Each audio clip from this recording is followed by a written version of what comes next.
Episode 11 on the Gym Guys podcast. You can find us on YouTube or on Instagram at Gym Guys Pod. Please join me with our co-host, Eric Schwartz, proud owner of Paw Power, maker of fine dog products such as dog butter, and now the newly released Omegas, which I could speak from experience. My dog has never eaten her food like she's eating it now. Once I hit that food with a pump of Omegas, it seriously is that good. It's worth the try. So please check out Paw Power. We also have Jason Budsock, Jason B, J Dog, VP of Product Development over at Animal for over 2 decades, Jay. But he's still 20 years old. I don't know how he does it. So dear friends of mine, and as I introduce our special guest, I'm just little Chris Scotto, known as Drago 1850 because I'm a big Rocky fan, and I got to mix it up with these two gentlemen over the last couple of years and just consider them my friends and family, and I just love doing this with them. So it's definitely a passion project, if you will. So before we get into our next guest and give you a little bit of background, and we're honored to have him.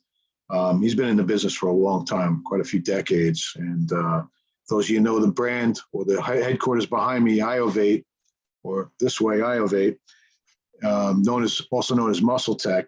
He was there for the fine years of 1999 to 2004, I believe, in a marketing manager capacity. And I think those were the days of Hydroxycut, and those are the days of Celtech, and more so Jay Cutler at the time, Phil Heath later on, and they had everybody. Yeah, huge stable of athletes. Unbelievable. I mean, God rest his soul, Greg Kovacs. I remember, all the ads, and I think everyone could say they certainly have had or tried Muscletech supplements, which is a testament to you, sir, on how you've built the brand. Then decided to take his passion even further and start the Muscle Media entity, also known as Muscle Insider magazine, and continues to contribute to the health and fitness industry or bodybuilding industry with that media. And while he was doing that, doing a little consulting for different supplement companies, and here we are, essentially 18 years later, and rejoining the company that he helped build, and back as associate director of Muscletech, and really taking a lot of the market by storm with some new products, some new ingredients that we'll get into that I'm very interested in, that's really been catching our eye, even though we can get our products from, different, brands that we're associated with as well. So it's really nice seeing that type of innovation and excitement going on. You can also find him on, I believe, Access Muscle. There's a documentary that he's been participating in, which you're definitely going to want to watch and listen to. It's awesome. I've already watched it myself. He's got new affiliations with some new athletes, but I'm not going to steal any more thunder. I've talked enough. So without further ado, really honored to welcome Scott Welch, Associate Director of Muscletech, and again, creator founder of Muscle Insider magazine. Welcome, Scott. So glad to have you. Thank you guys for inviting me out here. It's a real honor. I like what you guys are doing. And obviously you guys practice what you preach, which is always nice. You guys are in the industry. You love what you do. And definitely, I think, it's just a real honor to be here. Cool. We're pumped to have you, man. Thank you. We want to talk to you about you, Scott Welch, but obviously we're going to touch on some Muscletech stuff. Sure. Just for our audience sake, I would think most of our audience, if not all our audience, knows who Muscletech is. But for those that don't, let's say we got maybe some younger guys who haven't heard about it or don't know about it. Muscletech was a juggernaut in the industry. I'm pretty sure it's safe to say they were probably the biggest sports supplement company at one time in our industry for many years. We used to, as you know, Jay and I worked for Animal, and we used to be in marketing meetings and talking about like our marketing and our branding and the Arnold. And we'd be like, well, we had a saying, we know we can't out Muscletech, right? So we had to play a different game because we knew we couldn't compete on the same level. And it was really cool. I remember before Muscletech was a brand, Muscle Mag International, the magazine, was kind of like building it for months and months about this supplement company coming out. And it just built up this kind of like fever pitch. And then when you guys came out with it, it was pretty amazing. So it's pretty cool. We're going to pick your brain about that. But we want to know about you as well. So Very good. we're happy to have you. Thank you. Yeah, no, I have a career like a lot of us. You sort of start off just taking the Flintstone vitamins when you're a kid, and then over time you get bit by the bug. And so went to school at Ryerson University in Toronto, did a degree in nutrition. At the time, I was working for Muscle Mag. Actually, they had retail stores where they put the magazine together. Um, and they were one of the first supplement chains, believe it or not, in North America. Robert Kennedy started these back in the, I remember they had one in Venice, California, though. So yeah, they had them, but no one was really selling supplements back then in the stores and the sports nutrition side of it. So it was a really cool destination. You could buy your weightlifting equipment. They had a tanning bed inside the gym, inside the store.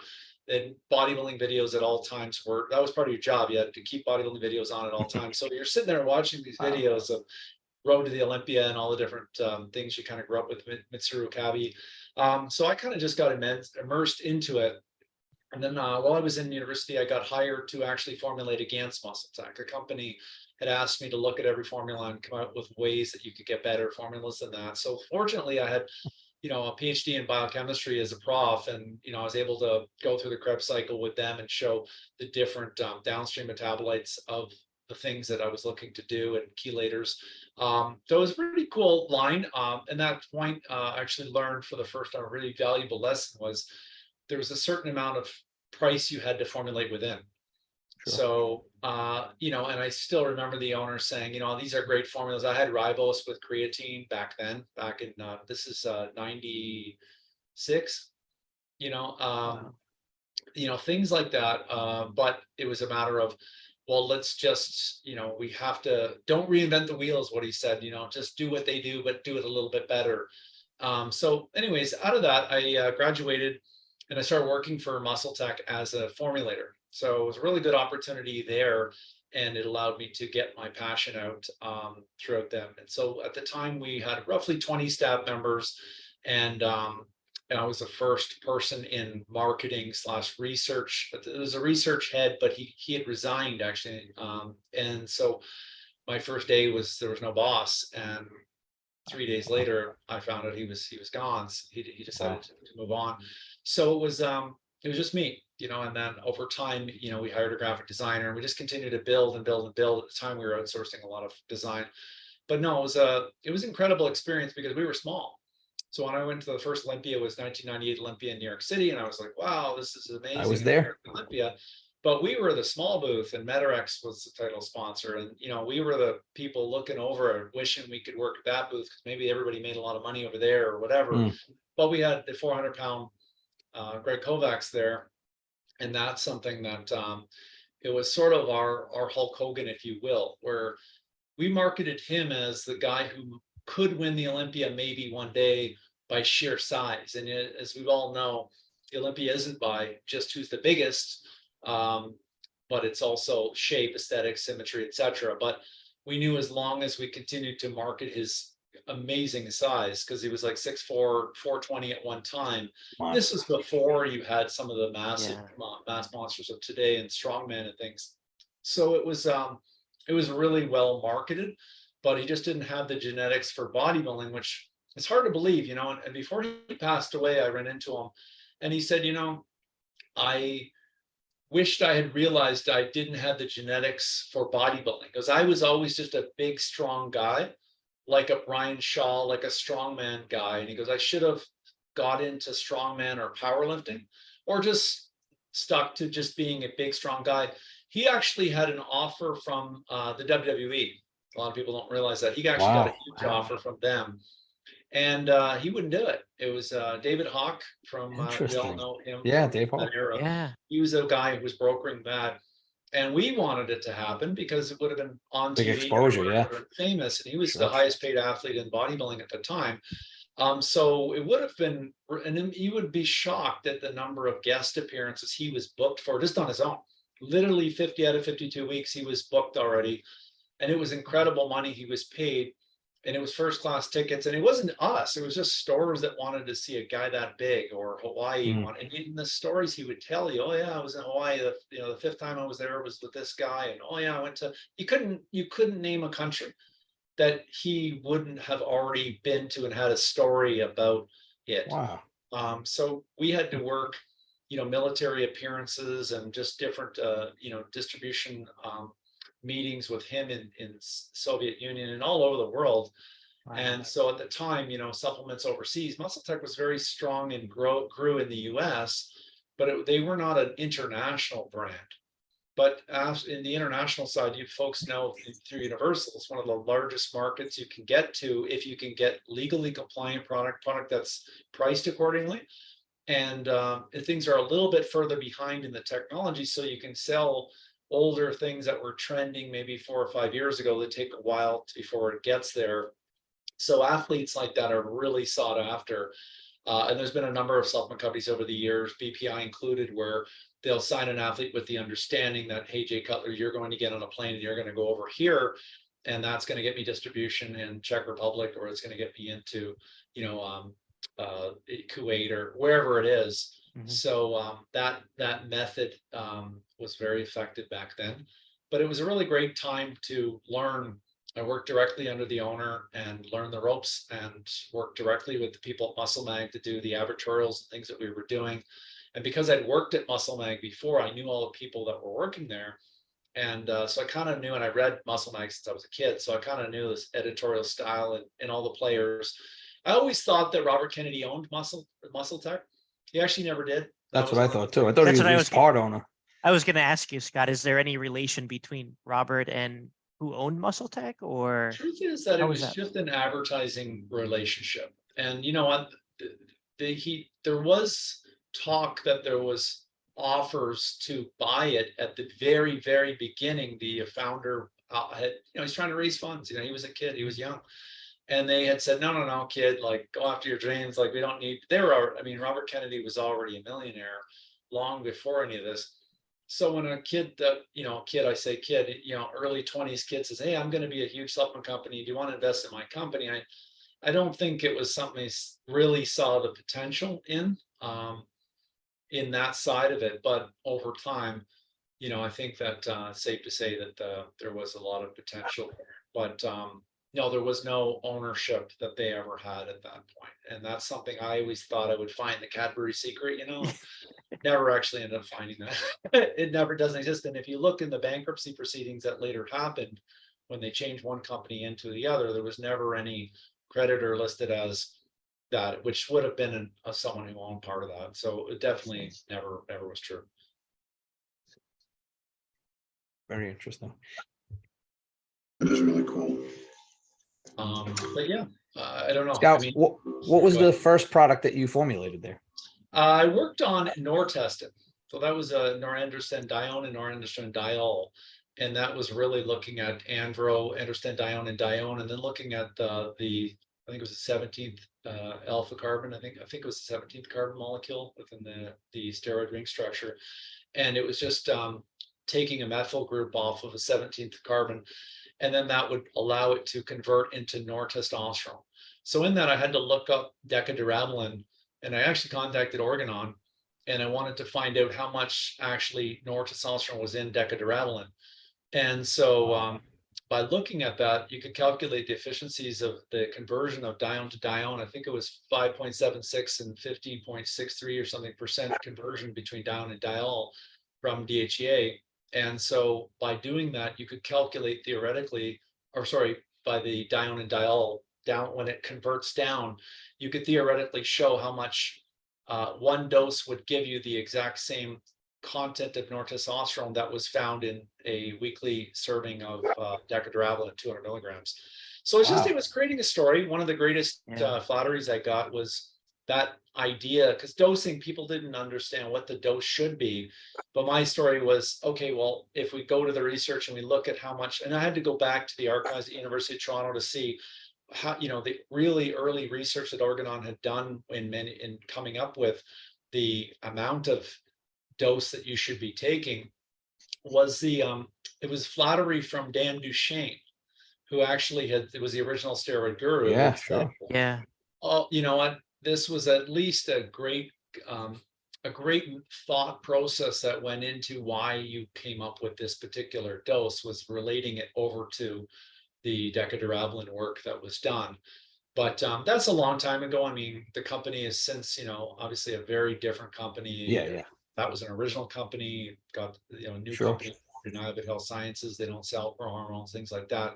But that would have been it. And then from there, it was, relaunching Muscletech, because Muscletech was a meal replacement powder, one of the first with Myoplex, obviously, Ultramet. There were so many of the MRPs back in the day. Metrics, yeah. Max and Metarex and Myoplex and Lean Body and everything else. That they went in with the 57 grams of ion exchange whey in an era where blends were cheaper than whey, and ion exchange was extremely expensive. And some of the costing that was done on that formula had not been really accurate. And so they kind of did this style of pre-marketing where they were kind of married to this 57 gram ion exchange product that was priced out of the market. And the taste of the creamy blends, when you're using a calcium casein, micellar casein, a whey and an egg, you can kind of get your cost down. But also at the time when whey wasn't as cheap as it is now, you could get your creaminess and that milk flavor. So the flavor wouldn't match a Myoplex or wouldn't match a Metarex at the time. And then we removed it to a 52 gram and just continued to change that to try to make it work. But the era of the Atkins sort of low carb era was coming in the background, which kind of killed. And then the whey protein market with Designer Whey and Pro Score and Pro Max, some of the different whey fuel from Twin, all these companies were kind of taking a shot at the whole idea of an MRP, and then Myoplex and EAS had gained distribution through grocery stores, and Metrex leading that, and EAS as well, which kind of devalued the whole idea of taking an MRP and feeling it was a performance fuel. And the retailers kind of convinced the consumer that is too expensive in a box, and over time, it just kind of, the MRP category kind of killed itself. It got killed, but it wasn't the fault. It was it was a very good idea. At the time also, RTD business started to come in with Myoplex doing that and some others. But, so anyway, blah, blah, blah, blah, blah, all this stuff. Scott, I don't mean to ramble. I'm reliving it because I was at the vitamin shop during that time, and I remember all the meal replacements, and I remember them getting phased out because of like you're saying, like the protein options were pretty much taking the place of all those meal replacements, and it was only a few key players. So to hear your side of it, that's pretty cool. I didn't realize. I had forgotten about Muscletech, but I remember that coming into the store. I remember when that first popped into Vitamin Shop. It was a really good formula. It had the whole, I think it was 25 vitamins and minerals. It had protein, really high quality protein, low carb, low fat. Had some EFAs in there as well. Taste was good for what it was. Portability was key. But you can't really match the Myoplex strawberry with those dried strawberry shavings that were inside it, and some of the things that were there. And when the volumes of product were being so high with Myoplex and Metarex, and they were doing those massive boxes that you'd get in a GNC with 42 per box, you kind of couldn't match that coming out. And our value equation was wrong. We had everyone else's 20 servings per box. We were at 14 because the cost was just so high. It literally was that high. And our buying power wasn't what it was later on. So it's a shame. I had a beautiful opportunity to go to Bill Phillips's wedding anniversary, and he invited me to Hawaii. And so I went there with my wife, and I got to spend 5 days with him and ask about the Metarex Myoplex story and why the MRP really worked, in terms of the EAS Myoplex. And then I also consulted for Dr. Scott Connolly when he started Progenics. Cool. I worked with him on that before it started, to sort of him and Vince Andrich to sort of really, how do you position this Progenics thing to CrossFitters, and what is it with whey fractions, and how do you sort of tell that story out? And it was really cool because although you're getting paid by the hour to consult for people like Connolly, you're also learning a crap load from them about, so you're almost like, I'll take 100 and I'll give you 50 back. You almost like exchanging, because I'm learning as much as they're learning. And I wouldn't tell them that, but I was like, wow, this is a really good lesson in the whole MRP category. But part of it, interesting, a lot of people don't realize, is that Champion Nutrition had actually the exact same formula with Ultramet. Wasn't Ultramet, it was Metabolol. Metabolol, yeah. Oh, yeah. Metabolol too. That was Big Tasted time. tasted terrible, I remember. Yeah, but and Connolly worked at Slim Fast before. A lot of people don't know that. I didn't know that. Interesting. So he Wow. learned the MRP. Hey, I have a shake in the morning, a shake at lunch, and a sensible dinner. That's the system. Oh. And that will work if you just literally say you're not allowed to eat any muffins or anything else in your coffee. It's just a shake in the morning. Sure, and a controls your shake at night, calories, yeah. controlling the calories. Mhm. And then at night I'll have a sensible dinner, which I can eat what I want with my husband and wife and everything else. So part of the reason why people using Slim Fast would work is the controlling of total calories, which now we know calories in, calories out. I mean, we can argue about the blend of the different macronutrients, but at the end of the day, if you spend more than you make, you end up in debt, and if you spend more than you make in the gym, you end up losing fat. Like it's just simple, like math, simple math. But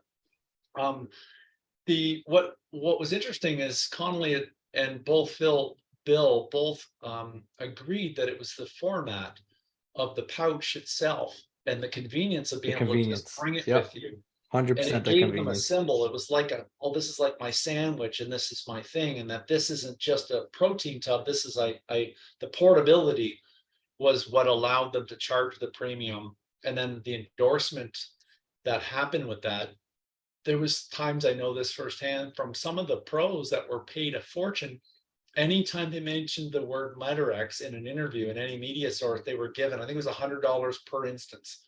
Oh, wow. And it Wow. was That's literally, wild.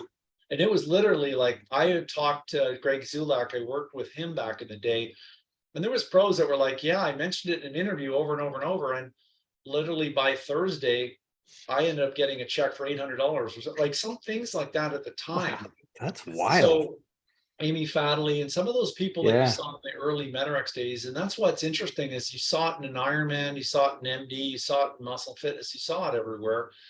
And coincidentally, Jeff Everson, who was the editor-in-chief of Muscle Fitness at the time, would later on defect from the Weider group and join that group, but he was still the guy signing off on all those editorial pages that when they were coming in. So I'd be surprised if there already wasn't an agreement that, hey, I know I'm going to join you guys, but I see all these interviews, or maybe he just kept reading the words and said, what the heck Interesting. is it? But him and Connolly knew each other from, I think it was San Francisco back in the day.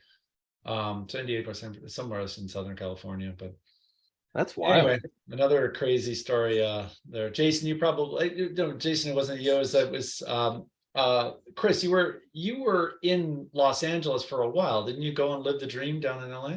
Yeah, I did. I moved there in, I guess it was 91, 92. I went to college. My father's job moved out there. And long story short, he's like, hey, if you come with me and we establish residency, you go to a Cal State school. It was, oh my God, $10 a credit at the time.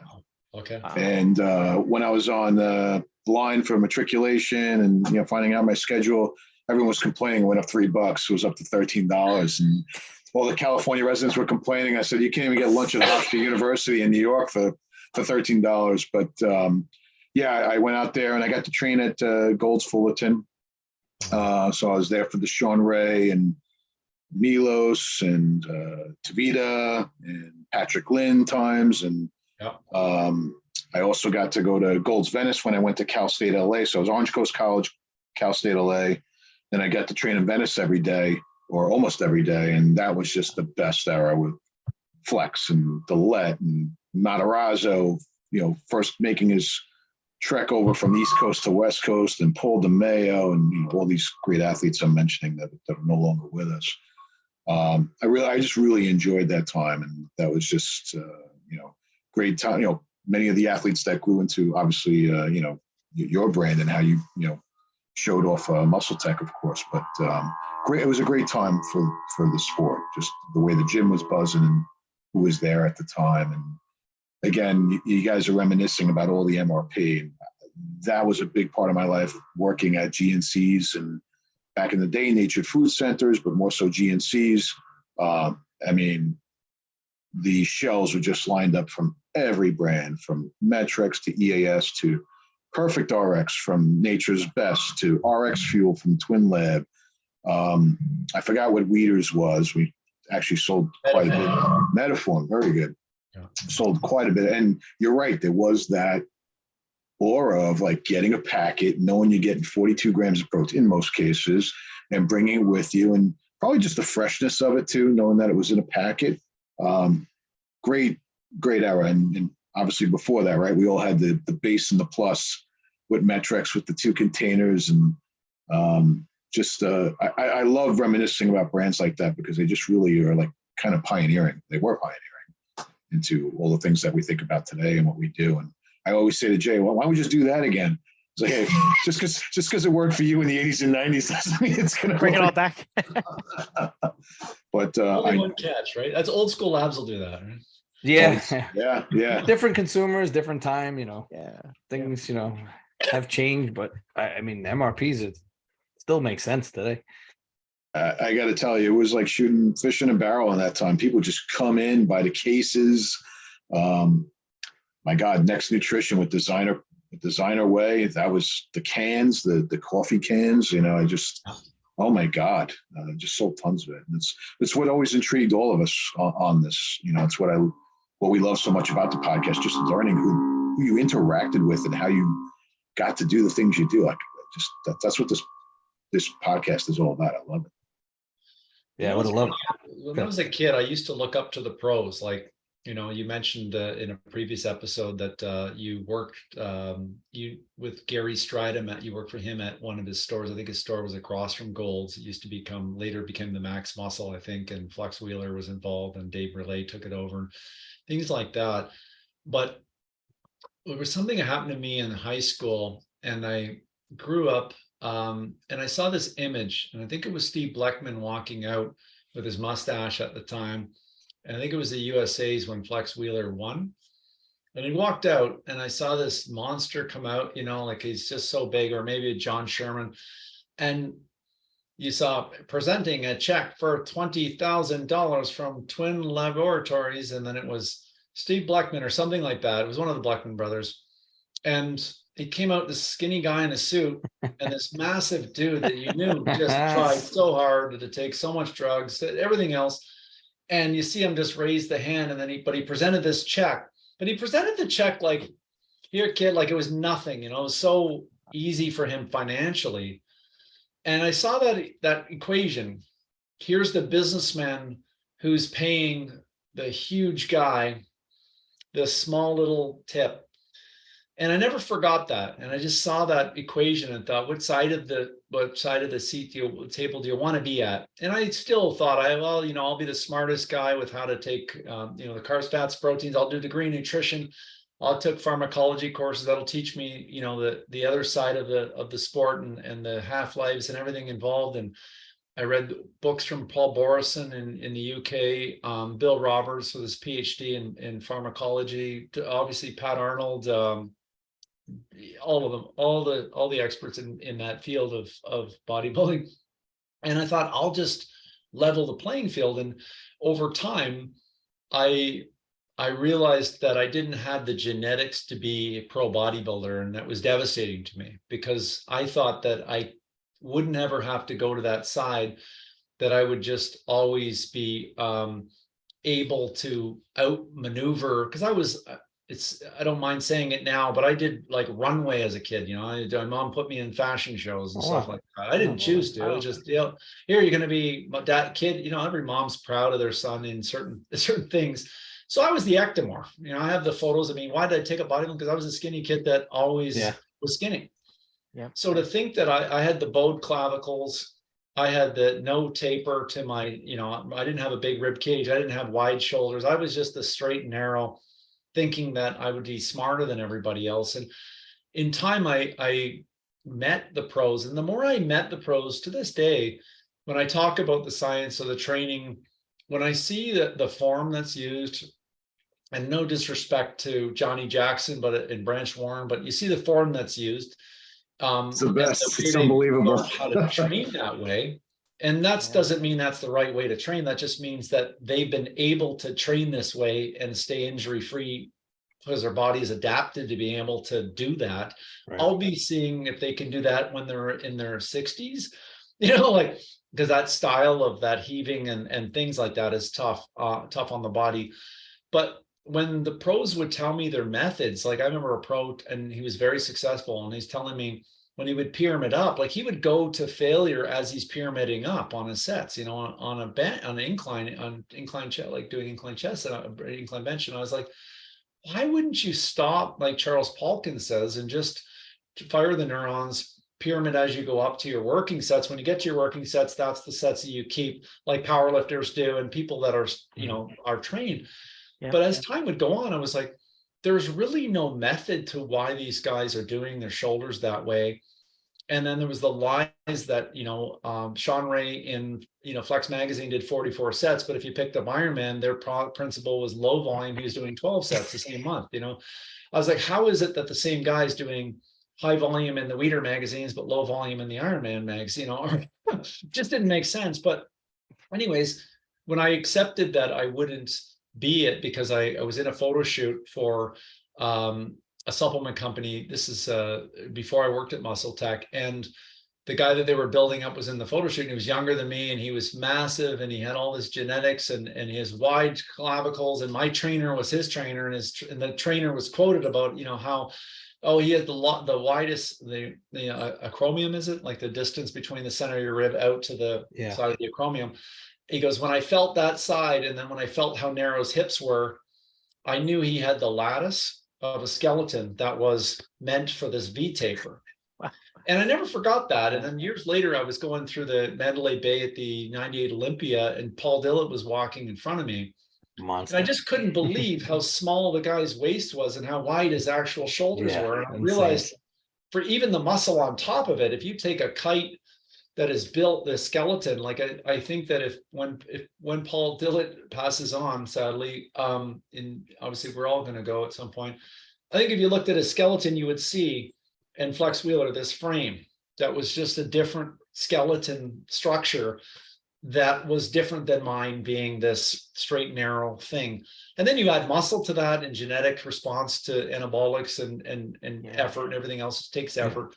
You have the genetic potential to be a pro, and to be a top 10 Olympian is the person who has the genetics on top of the work ethic, on top of the coaching. So I just said, I want to be on the other side of this. I can't do it, then, it's a bodybuilder. Either if I can't win, then I'm not playing at all. Well, I was like, well, then I'm not going to compete at all because I know I can't win. I can't even be a pro.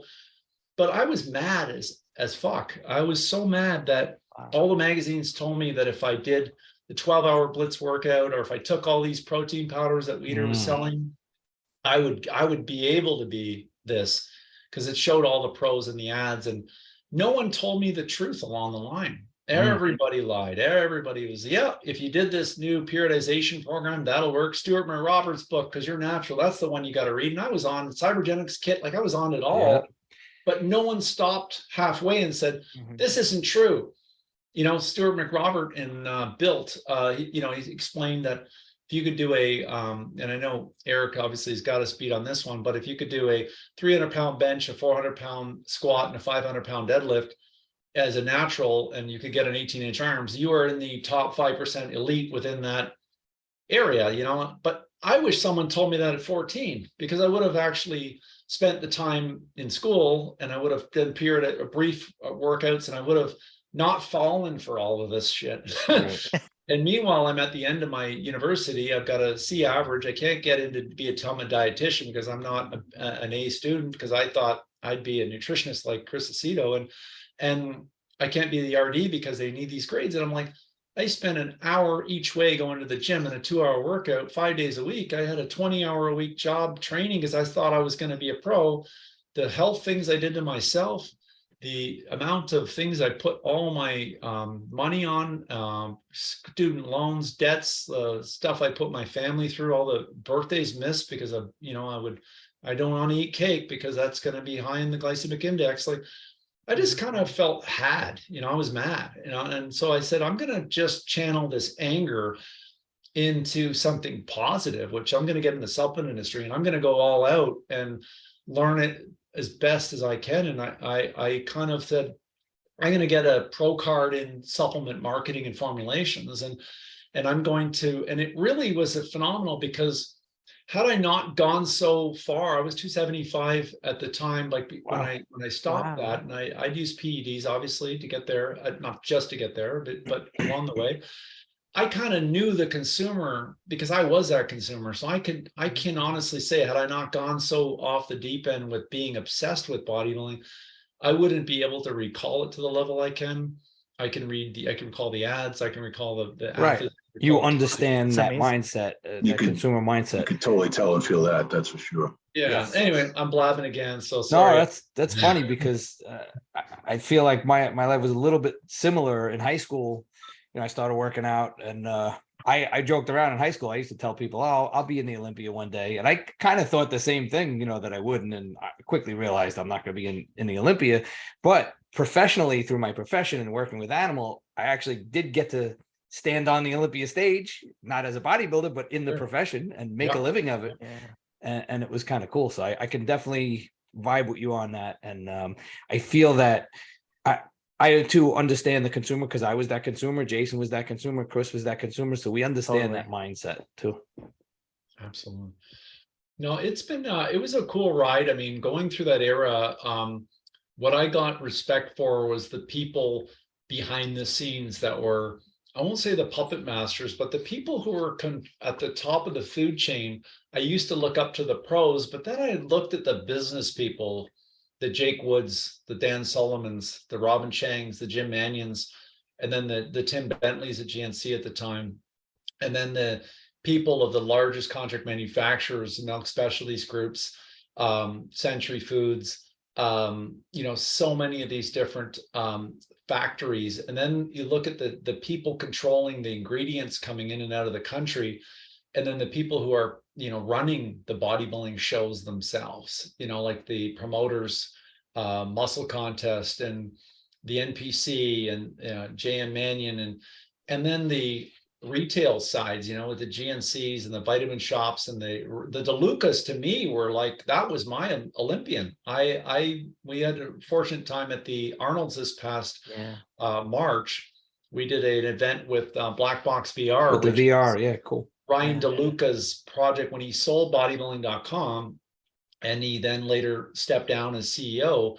He you know, he started a virtual reality gym franchise company, and combining that love for fitness with love for esports and gaming and technology with some other people from bodybuilding.com. But I wanted to sit with him for 2 days and get free consulting. I was like, not that. I was like, how did you do it? Because I mean, I believe he was an SEO, he taught himself SEO at age 15 and was consulting for GM and Chrysler at 15 on SEO, because he learned That's SEO. amazing.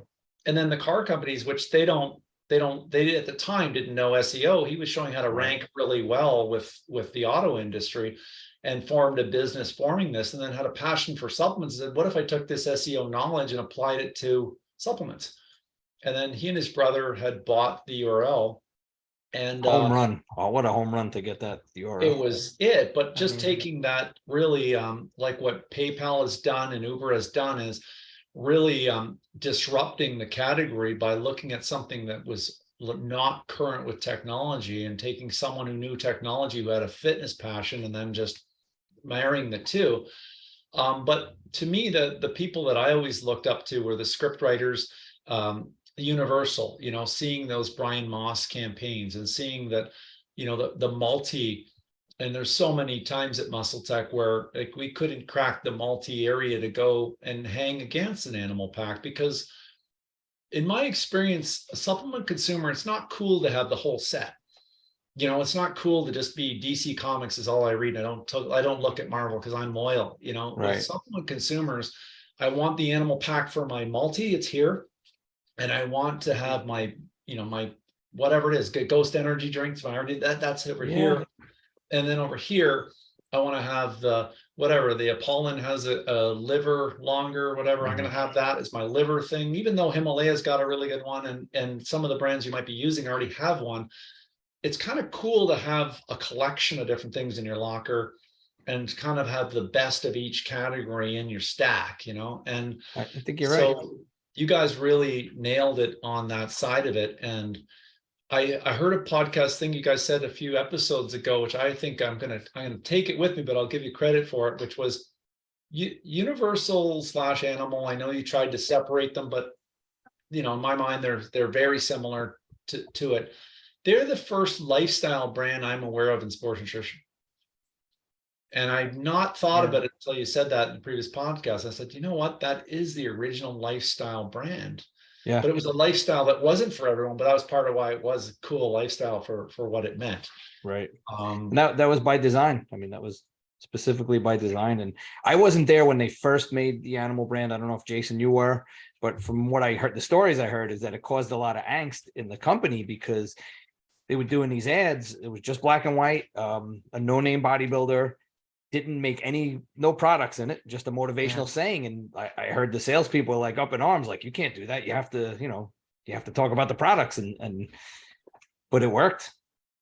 Like Eric was saying before, like we couldn't out Muscletech, right? So how could you put a spin on your brand so that you do stand out, you get people talking, and underneath it all, you give back to them, you inspire people, and secondarily you sell the supplements after you take care of the inspiration, the education, and that kind of stuff.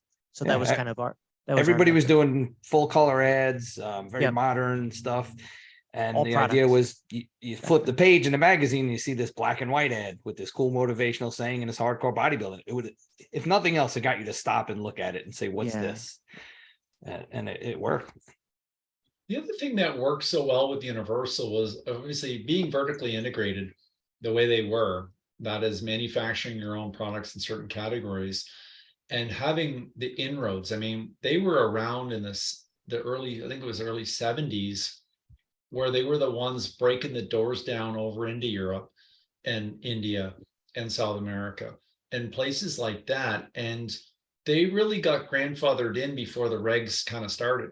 So did Weider Nutrition, so did Unipro, so did Ultimate Nutrition. I consulted for them. They were in 144 countries, but grandfathered in from the era where you were allowed. So when the regs started, a lot of these companies were already allowed to sell because they'd been selling previous to that.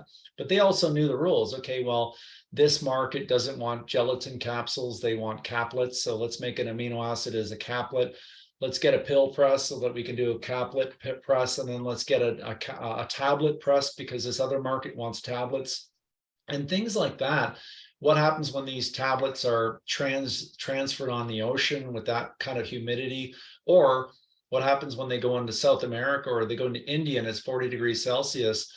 How do they not melt? And making things like I think it was a Universal bar and is a harder brick, like toffee type of bar. And you mentioned in a previous podcast, the Twin Lab Mass Fuel bar being like your teeth kind of stuck to it. I still have the memories of that box. My jaw hurt eating box, it. You crack the box open and you shove it out and it's a gainer bar. I mean, that was no one's done gainer bars lately, hasn't been in years, but that idea, that toffee type, hey, to me as an American doesn't make sense. Well, you go and you talk to some of the places around the world where they don't have refrigeration in the stores themselves, and they don't have refrigeration in the trucks that are dropping these things off. You have to think of, how do I make a supplement that won't melt or clump? It'll clump when it melts. So how do I make it resistant to melting or sitting in the window of a store?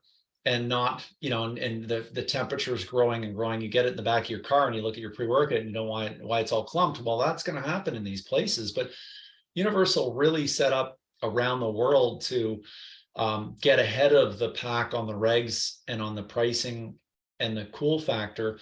And when you try to reverse engineer a pack, a multi-pack like that, and if you're not stocking liver pills in-house and amino pills in-house and all these vitamin C pills, you got to get a co-man to be able to do that. It's different when you have those machines that can run to that level. It takes special machines to put the packs together. And I think that's why Universal is able to do it at a cost-effective rate. Yeah, so I have tons of respect for what they do in the branding and on the product development side, the trade show, the engagement. I always loved the cage and the whole the work shirt outfits. I saw Eric we had given an award actually at the time, Muscle Insider, to the animal for the animal packs. And it was that long before the Stack 3D Awards came out. Yeah, that's right. But anyways, I always liked that it was a soft sell and honest sell. And they worked with the underdogs, and part of the campaign was that. And really emotionally, what bodybuilder or powerlifter wasn't the underdog at one point in their life? Right. It's part of being a bodybuilder is coming from a humble beginning or powerlifter. And maybe I lifted weights because I was not the most attractive guy in school, or I wasn't the jock on the sports team, or I wasn't the straight A student who always got praise. Maybe I was never getting enough praise, which drove me to obsessively train or obsessively. And there was a lot of anger in those ads. And that's why they worked. They emotionally connected with the same kid who's sitting with his friends are outside. He's sitting by himself in his bedroom reading this magazine and saying, that's me. He's got the girl in the bedroom and he's in a magazine. I'm not. And how did he do it? And he's doing it through hard work and grit. And there was a lot of deep connections there that made those ads. Is one of the few companies I've ever seen people cut an ad out and put it in a locker or frame it on a wall. Yeah, you still see a lot of them in the gyms you go to, which is cool. No one does that now. You wouldn't print out an Instagram post and then Yeah, it's a different thing. I often wonder if animal, if that concept would have worked with social media today. And I don't know if it would have, but who knows?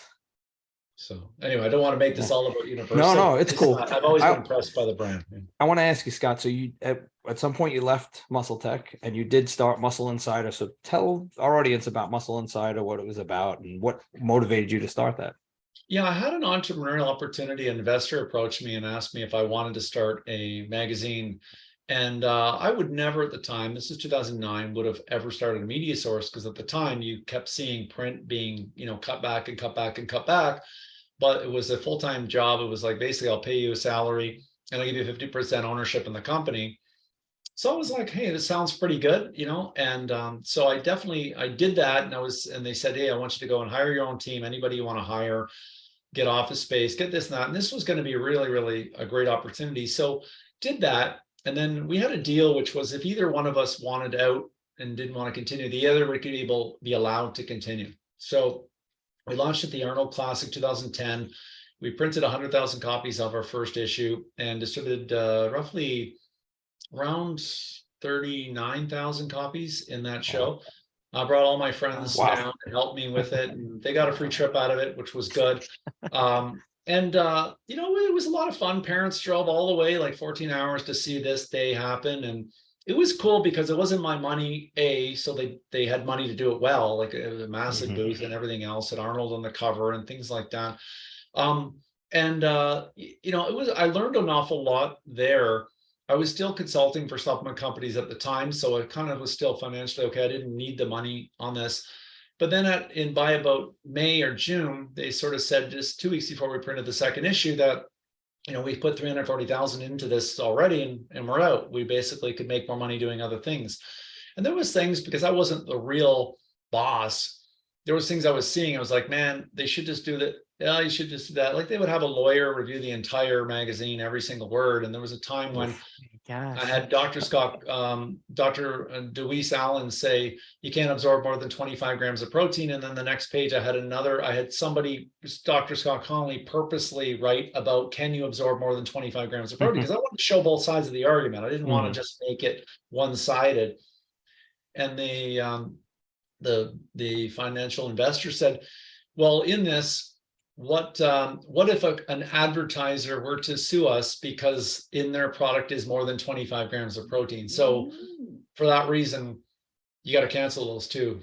That one column, well, I still got to pay that person. Jeez. And that's not really showing two sides of the story, and let's show MMA fighters because MMA is really trending. And was like, okay, well, this was supposed to be not about MMA, it wasn't supposed to, so there was compromise after compromise after compromise. It wasn't really my business that way, and I wasn't paying for it, so it wasn't my business. So there was so we basically parted ways. I was left with debt that was in that, but I was the front person, so I knew I had to pay Dave Palumbo, and I had to pay Chris Aceto, and I had to pay all the different photographers, and I had to pay all these different people, or bankrupt the company and screw all these people over. And because they're all connected, Pat Arnold and all these guys are connected to all the supplement companies, I kind of knew that if I didn't pay them, my name would get around, and I didn't want to be known as a guy who didn't pay his bills. So really, it was Dorian Yates who actually saved me, as Dorian had hired me to consult for him for his supplement line. And he knew nothing about the situation of my finances at the time of Muscle Insider, but he basically gave me a consulting gig. And so I helped him formulate a bunch of products and fix his marketing, doing sales sheets and things like that. That money I used to pay the wolves that were kind of howling the loudest right away, that were going to smear my name. And then another consulting gig from him. And then it was, okay, I have more money, like, I could pay everything off. And I had the first issue, and I had the second issue all finished. I just had to get it ran. So I reached out to some of my contacts in Canada, and I thought, if I could just distribute this in Canada only, I know all the advertisers and all the retailers and all the writers and everything there. I could get advertising, I could get distribution. So I copied a model of that was done in Muscle Mag overseas and other magazines, which distributors of supplements, and you'll know this firsthand, Eric, is a lot of times the distributors at the time would own a magazine of their own. Yeah, Teddy did. He had the muscular development in Poland. Yeah, so they get the magazine as a propaganda tool, and then they use the brands that they carry only to put those ads in, and they don't put any other ads in. And then as long as they get the magazine out there, that becomes the catalog for what they have a control on in the entire country. So I thought, what if I applied that to Canada? If I got a supplement distributor to distribute it in all the supplement stores, now the advertiser can be in those supplement stores with an ad, but it would be free. If I could make it look like a newsstand magazine, and the supplement stores loved it because now they have a free gift with purchase. Anytime you buy, you can only get it if you buy a supplement. Now you buy your supplement, get your free gift with purchase. In that magazine on the back cover is the stuff that I hopefully see on the shelf.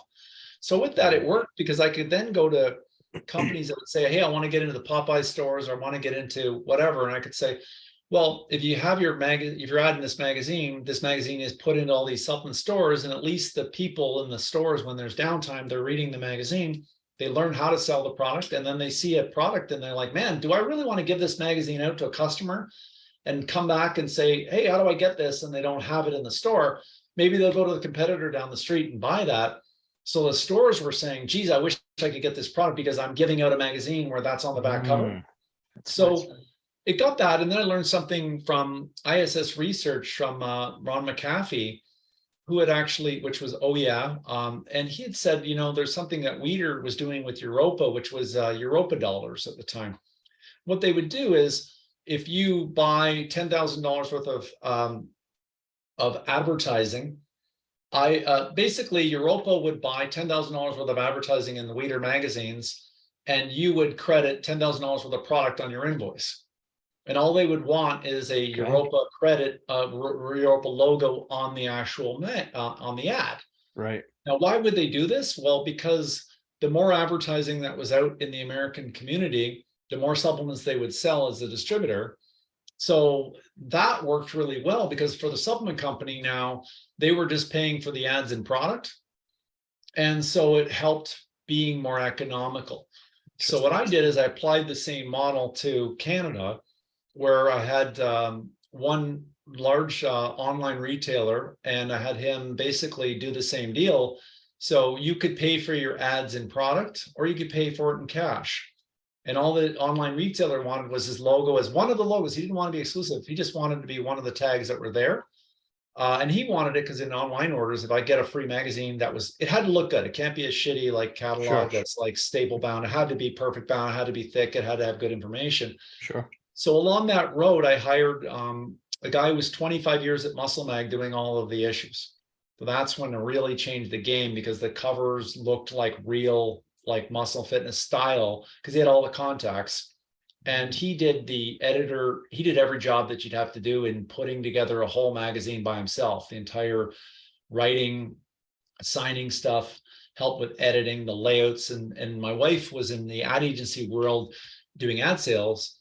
So I had now someone who knew how to sell 1-year contracts and bundle and proper, so together, mother to this day did all of the accounting. She was a bookkeeper her whole life. Cool. So worked there. And then a good friend of mine from back in the day at Muscletech was Dominic Morrow, still with me now, partner on the business. And he was doing all of the shows across Canada, 30 shows across Canada, usually about 15 in the US. We're doing about 45 shows in North America a year. Wow. So anyway, that was how it started and how it evolved. And as social media continued and we were embracing social media along the way, we sort of saw it as a hybrid where the magazine would be timeless information and social media would be time sensitive information.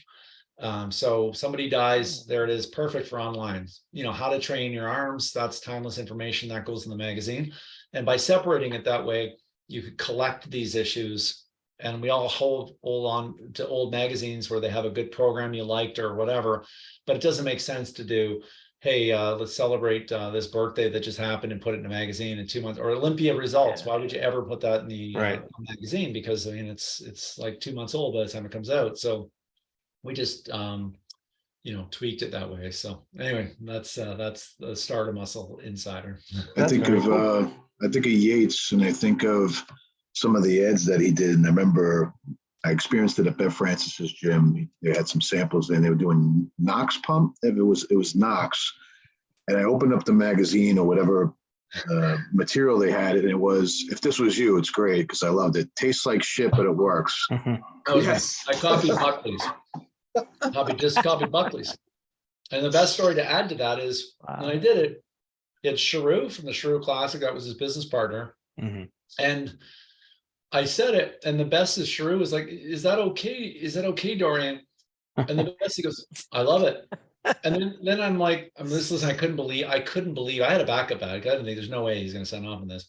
He was my most fun client ever because he really didn't give a shit what it said. He approved everything as I don't remember a single. That's great. Wow. Jeez. And it was so rewarding. I was like, man, this guy actually trusts you, and that's so hard to get. Yeah. And so, you know what he said that in this British accent? He goes, it does. He goes, it does taste like shit, but it works. He said it like that, and in that British, and I was just phenomenal. My God, he's saying exactly it, but it was just a play on Buckley's. And but the font, if you remember, was very similar, universal. I got that Times New Roman typewriter style font, black and white. Hardest part on those campaigns was just getting images because Dorian doesn't have access to the sock images. Oh, that's all Peter McGuff, right? Probably is it Chris Lund? Chris Lund. Peter McGuff, right?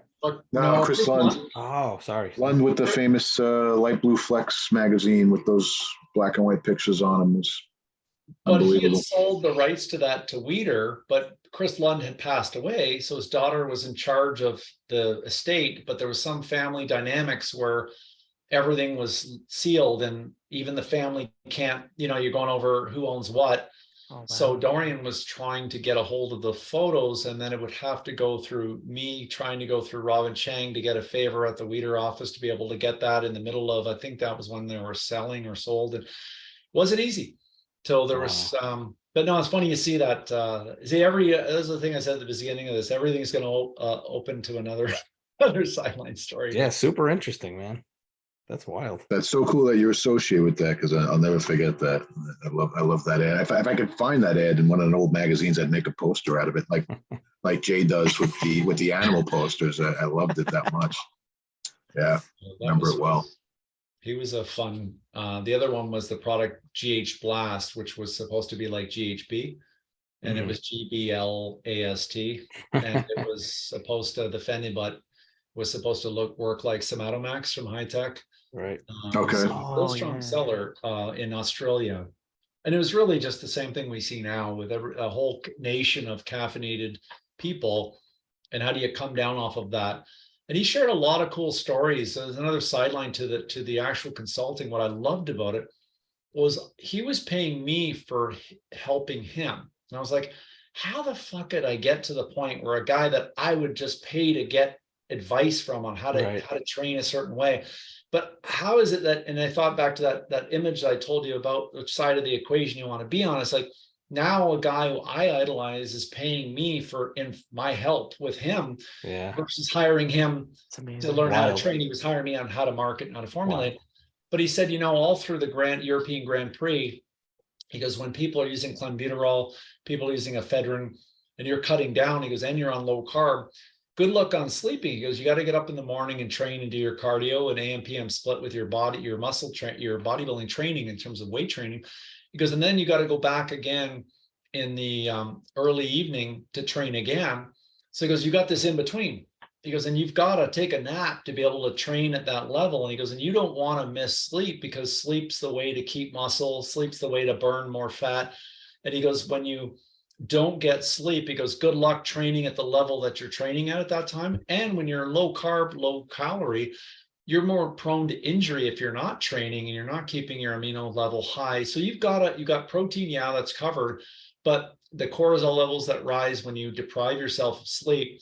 And then you see this a lot of times at the competition level, when the day before a show, you'll see some of the competitors look really, really flat and their first time stepping out. A lot of it is nerves where they don't have the ability to relax and to sleep and everything else because they got stage fright, and Right. you see this with Evan Centopani, you see this with some of these guys where they aren't as confident walking out there and putting on a show as some of the real showmen that kind of go out, and that maybe the first show that's on a big stage, they flatten out completely and they don't understand why, what looked good the day before or the day after. But a lot of times the next show that they do, they kind of get their confidence back up. Or if the prejudging of the show is done, you used to see this with Phil Heath, where the first night, maybe it's not quite there. And then the next night he comes back and looks way better. Popping, yeah. It's that he was never a guy who had that confidence and stage presence and comfort as much there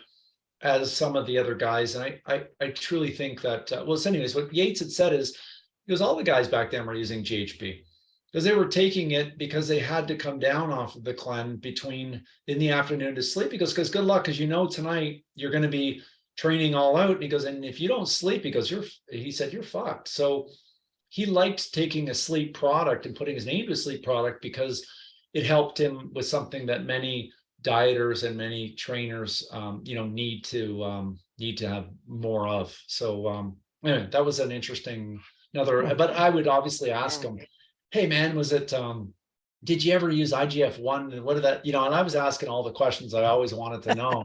Right. But, it was surprisingly that I didn't find anything out that he's so transparent that I almost think people want him to make shit up.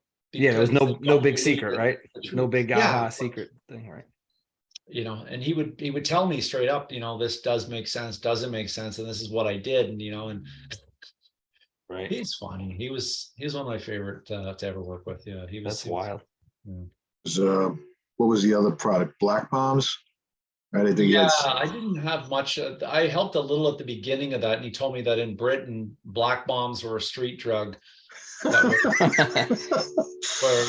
I don't know, because I didn't grow up in the UK to know, but I guess black bombs in his era were street drug name for something that stims people up, some kind of methamphetamine, I think.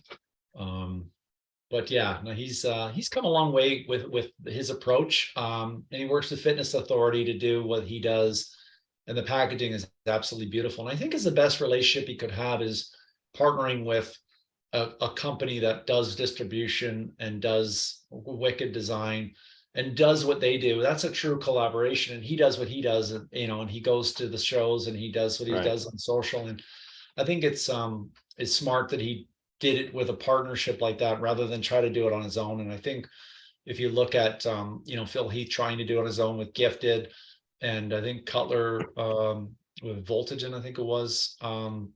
Lou Ferrigno was it with BPI, right? What Cutler was doing with BPI? He did. He's done a few. It hasn't worked for a lot of guys that try to do their own personal brand. That usually never works out too well. Maybe Ronnie's probably the best one that has worked out really well. Yeah. But yeah, they all want the money that comes with owning a supplement company, and they think that when they're at the booth and they see all this product being sold, and I think Kai Green was that way with Muscle Meds, and he sees the demands that he had for what he thought he was worth. Muscleman just was not able to pay that. A lot of them don't realize the stuff until they get deep into it. They're like, wait a second. The cost would, So yeah. I You don't could realize get how into much, Russia.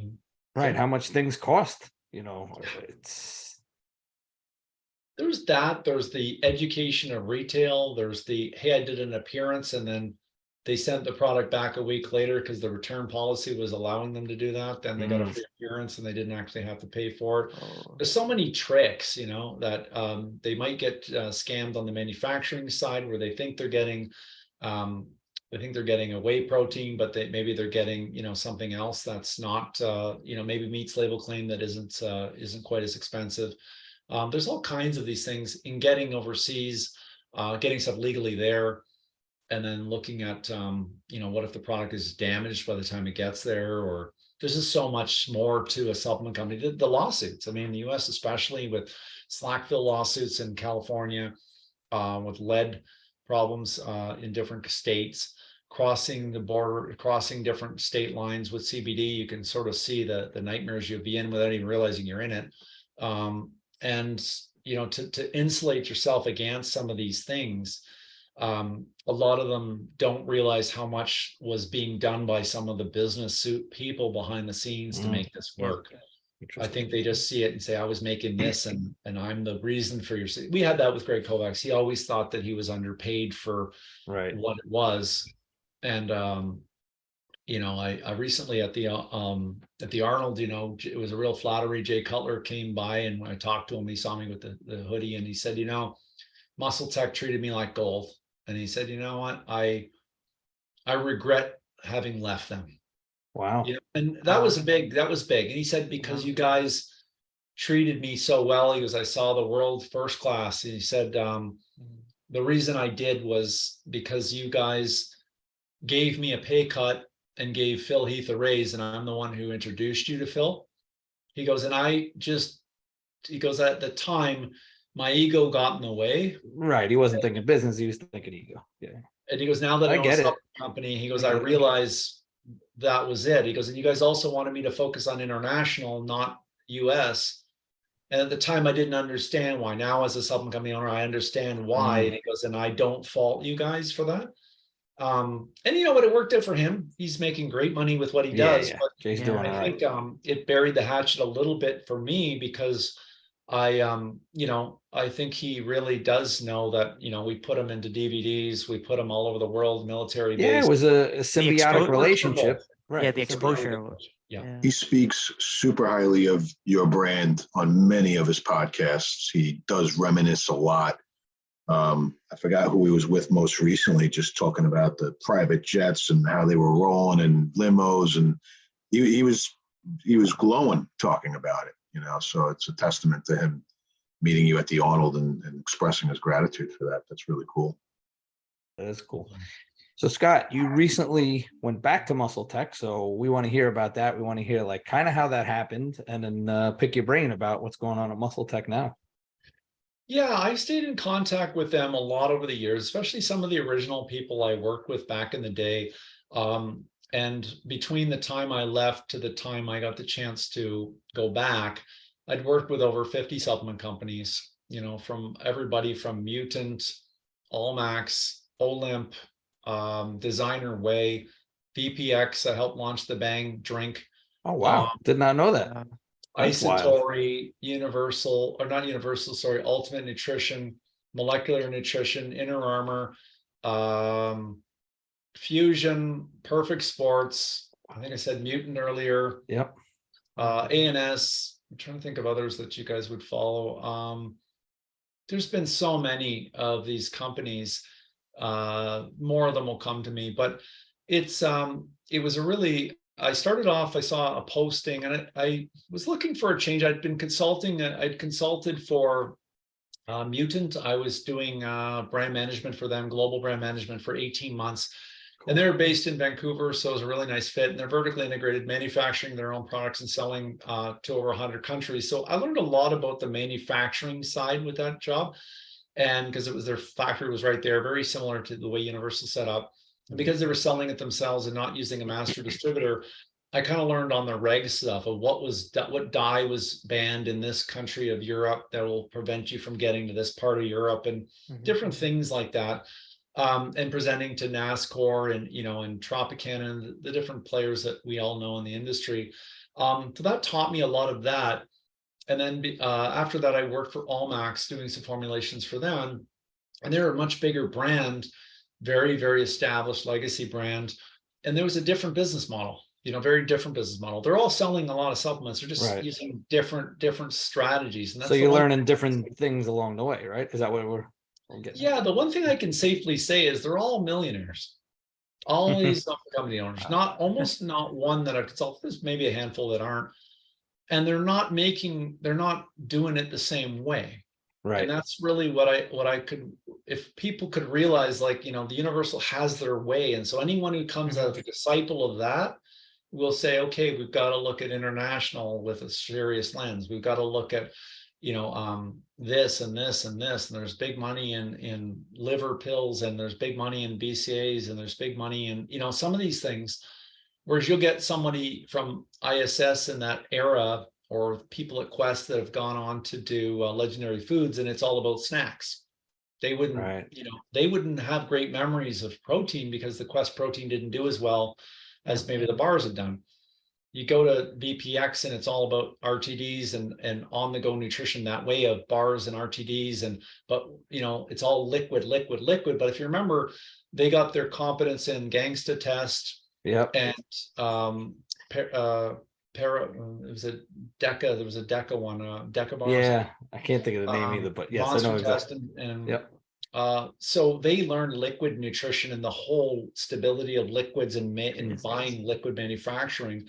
And then Isatori was all about direct to consumer and massive email lists, because the guy who was in charge of that was a former international sales head for EAS. And he was also partnered with Sean Phillips, who was the back end of EAS's direct to consumer organization. So he knew database management of email lists and massive lists, and they did a lot of that copywriting specifically to that. So their thing was, how big do we get email lists and email lists and email lists and direct, and how do we keep lean, and how do we ship fast and do customer service fast? And then another one, Inner Armour, was all international. John Moran had all of the connections, and Andy Esposito, to how do we make it cheap, and how do we sell it overseas really well? And if you have a relationship overseas and you can get it priced well and you can keep a lean team, then it's all about commodities overseas, and that's their blueprint for making money. But then you go to another one, Designer Way, with David Jenkins was, hey, it's a consultant for him, and it's like, hey, it's ion exchange, it's whey, and it's this way. And then it's, hey, when I did the Detour bar, you learn a lot from that. But each of them, you learn different things. But anyway, going back to I got a chance to work as a formulator at I of 8. They had a job posting for a maternity leave position that opened up. So I contacted the head of research, and he didn't know why I was calling. I think he just called, he answered my call at some point because, he knows me, and we've stayed as good colleagues and things over the years. And I asked him more about the job, and he told me what it was involved in. And I wanted on my resume, I was like, I've been so many years in the industry, 20 plus, and I was at Muscletech for 6.5 years from 98 to 2004.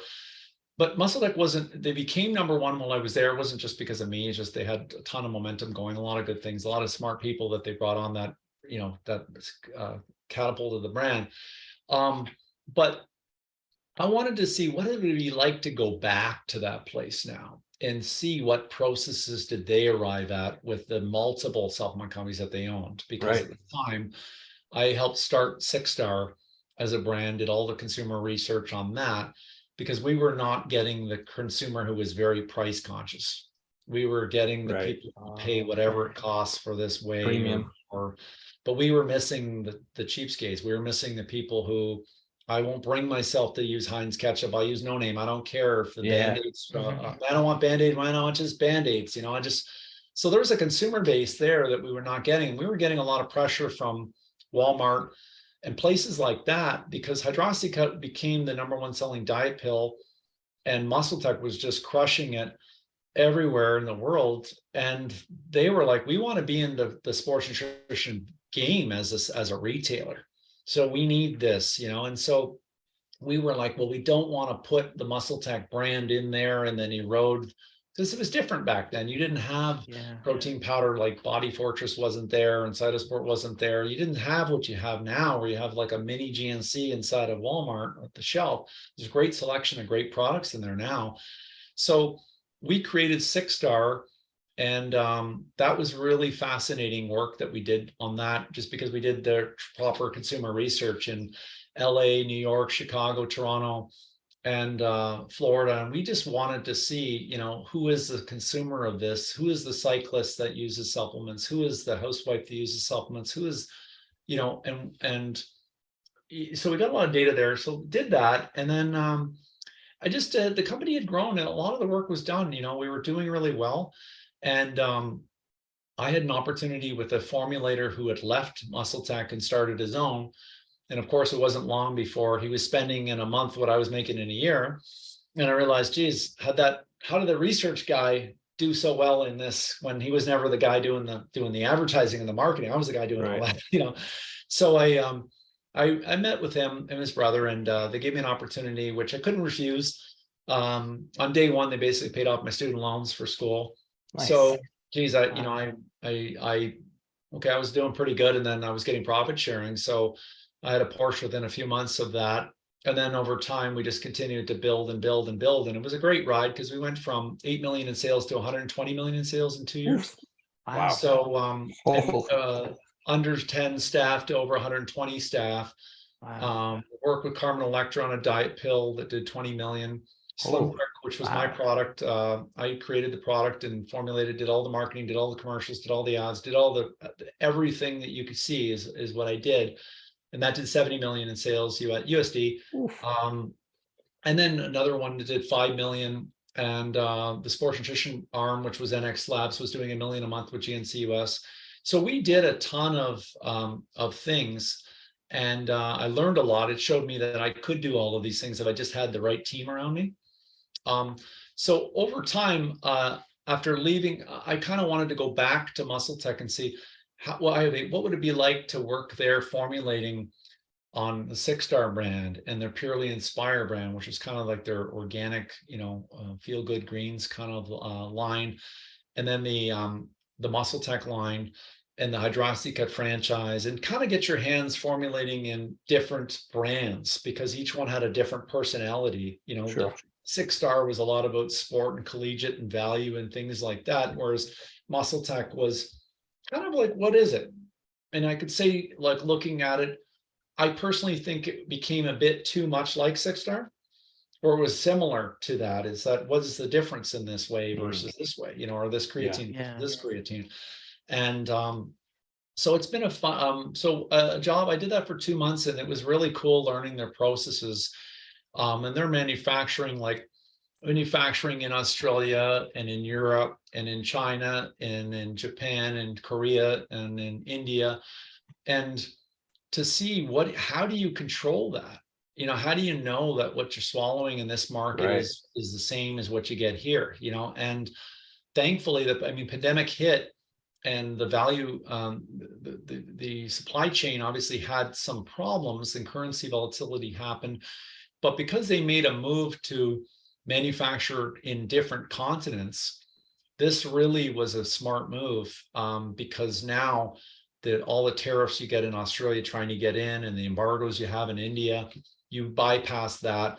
And in India, USN has set up a manufacturing plant there. I believe Glanbia has.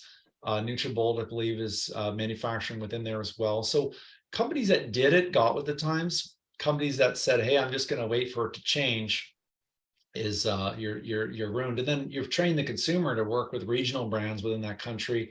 So you're kind of hard to then get them to switch back. And these brands have all the inroads with the small influencers like we do here. You guys are East Coast, every gym, every supplement store, every retailer in those supplement stores, all the athletes that did their first NPC show. So to get demo reps and you're connected. Well, good luck having someone from Europe go into Jersey and make a go of it. Right. And I think recently to see TJ Humphrey doing the attempt with Applied Nutrition to kind of go into here, he did a video recently and said, I want to prove like no European supplement company's ever come to America and succeeded. And I think that he's correct in some ways. It depends on what part of North America. I'd say the Grenade bar is top 3 in Canada, and that's a UK brand. Yeah. I know Scitech didn't do well trying. Did you know? I don't know if Sorry? you know this, but Universal helped launch Grenade in the US. Yep. I did know that actually, because Alan remember- Barrett had asked me about that originally. I remember this weird British guy, Alan Barrett, shows up at Universal headquarters. We didn't know who he was, and and Universal manufactured the capsule Grenade fat burner in the US to help him out to start out, and he's really blown that brand up. Yeah, he was hired. He wanted to hire me to consult on the fat burner. That's what they led with. And a friend of mine was working for him at the time. And it's sometimes in the position you're in when you see what is involved in the diet pill business and the level of game that you have to have in that game alone. And when someone sees it, they look at the back of the label and they go, I can make that. And then they say, hey, I've got a cool name and mine's in a Grenade or mine's this or mine's that. You can't, I remember Tedious at Fitness Authority said, this is in Poland, he goes, you Americans have the same amount of chance of beating me in Europe as us European brands as we have of beating you in America. He goes, and he took me into his room and like where all the salespeople are. And he goes, between that room, I've got 7 languages covered. And he goes, how many languages do your salespeople speak? He's like, and then he's like, I can drive 5 hours and be in a face-to-face meeting in Germany. And I could drive the other direction, and I could drive the other direction. He goes, and you see this port where we're in Gdansk, Poland. He goes, this is a major shipping port all throughout the world where I'm based. And he's like, when you look at the infrastructure that the European supplement companies are set up to be able to do, it's such a disadvantage. And no American company has ever dominated Europe, no matter how hard they've tried. They've done well, but well compared to Olymp? No way. Right. So it's not my protein now. Like, forget it. They are so sophisticated. I had a meeting with them when I was working for another supplement company. They have such sophisticated systems. It's amazing what they're like way ahead of everybody on certain technology and stuff. Oh, it's not. And I've watched them for a long time. They went through 3 sales and they have just crush it there, crushing it in China, crushing it all through Europe. But when they come to the US and they've had soft sort of peaks of it, I think that when they do get full ramped, I think it could be a different conversation, but it won't be as easy as it is in the areas where they've gone. Not to say that the system won't work. It's just there's a lot that's going into what's working right now for the dominant brands. So anyway, that happened, and I got a chance to an opportunity opened up in marketing, and I was like, man, I have a 1-year contract doing formulations. I can get my science brushed up again. I can really learn their process of working with compliant formulas and labels, and there's different things there. And the co-mans that they work with were massive contract manufacturers, and I was like, really wanted to get that, but you get dragged back into these other areas. And so I said, okay, I'll give it a shot if there's 3 conditions met, which is number 1, I have to have a say in the formulas, because I'm not putting my name to watered down formulas and tell my network they're great. I'm not going to do it. I don't have to do it in research. I can be a purist. I can read the research. I can read the studies, and whether or not you use my information, I can at the end of the night know I did a good job. Number 2, I need to be able to try change the target market, because I believe that the target market you're choosing is not the target market that will pay a premium for sophisticated sports nutrition formulas. I think you can make a formula that's well done, but you have to have the right consumer for that particular formula. And if you try to make a mainstream consumer pay a premium on a pre-workout that's a premium pre-workout, they're going to always go down to something that they can afford, because they don't understand what they don't know the differences, right?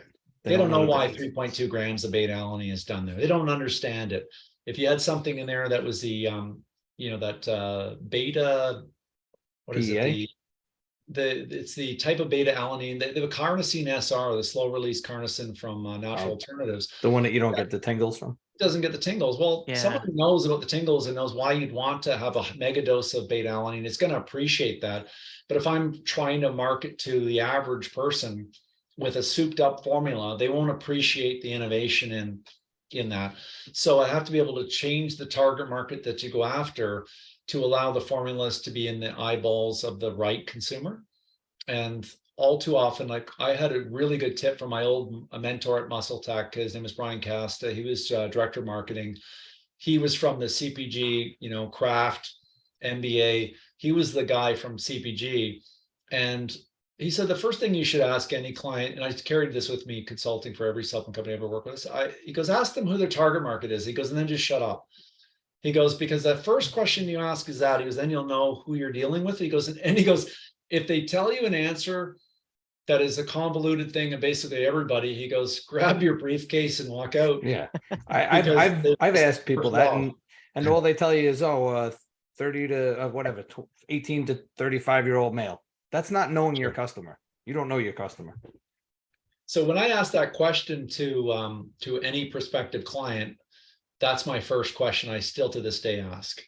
And if they can tell me, okay, it's 18 to 24 is my primary target market, 24 to 35 is my secondary target market. They have a gym membership. They train 4 times a week. They're 70% male, 30% female. They over-index they're already using protein powder. They're always using gainers. They shop for their supplements on Amazon when they get a deal, but they also will go to a destination. I can know how easy or hard this is going to be because they give that. And I also look at the owners. If the owner's an accountant, I know he's not going to be in my face over the branding. And I know if they're a manufacturer, they're great with making the steak, but not the sizzle. So I know that I'm dealing with someone who can look at COGS efficiently, right, but may fight me on the sexiness of the label, the tactile finish of the, and so it's the sales guy. He wants to, and that started us up a company. He wants to walk into a meeting with an easy thing to sell. Here's my cologne. Well, what does it smell like? I don't know. Look at this beautiful box. Isn't it nice? You walk around cologne aisles and you see the cosmetic industry has it figured out because they do the market research before they're allowed to sell that oil or that smell. And it's, oh my God, look at the new Hugo Boss or look at the Gucci. I'm already looking at the packaging and falling in love with that area before and they pay a premium on the packaging of it itself. And that type of client will appreciate an expensive metal bottle or an expensive textile finish, or let me get something that is there. So depending on who the client is, kind of tells you what your struggle is going to be in that. So anyway, I got into working there. So the target market was it, the formula was it.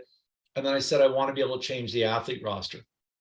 And I knew that not because I didn't have a problem with the current athletes, it's that I knew that the target market would respond to certain athletes.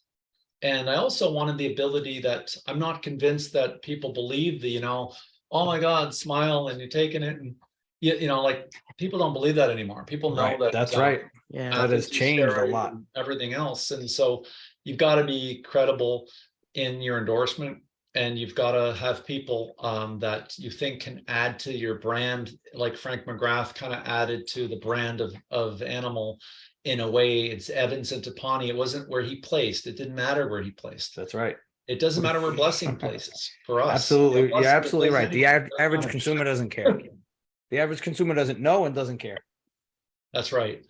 So they gave me all 3 check boxes, and it was a really good opportunity to kind of, and I saw it as a competitor to them all these years.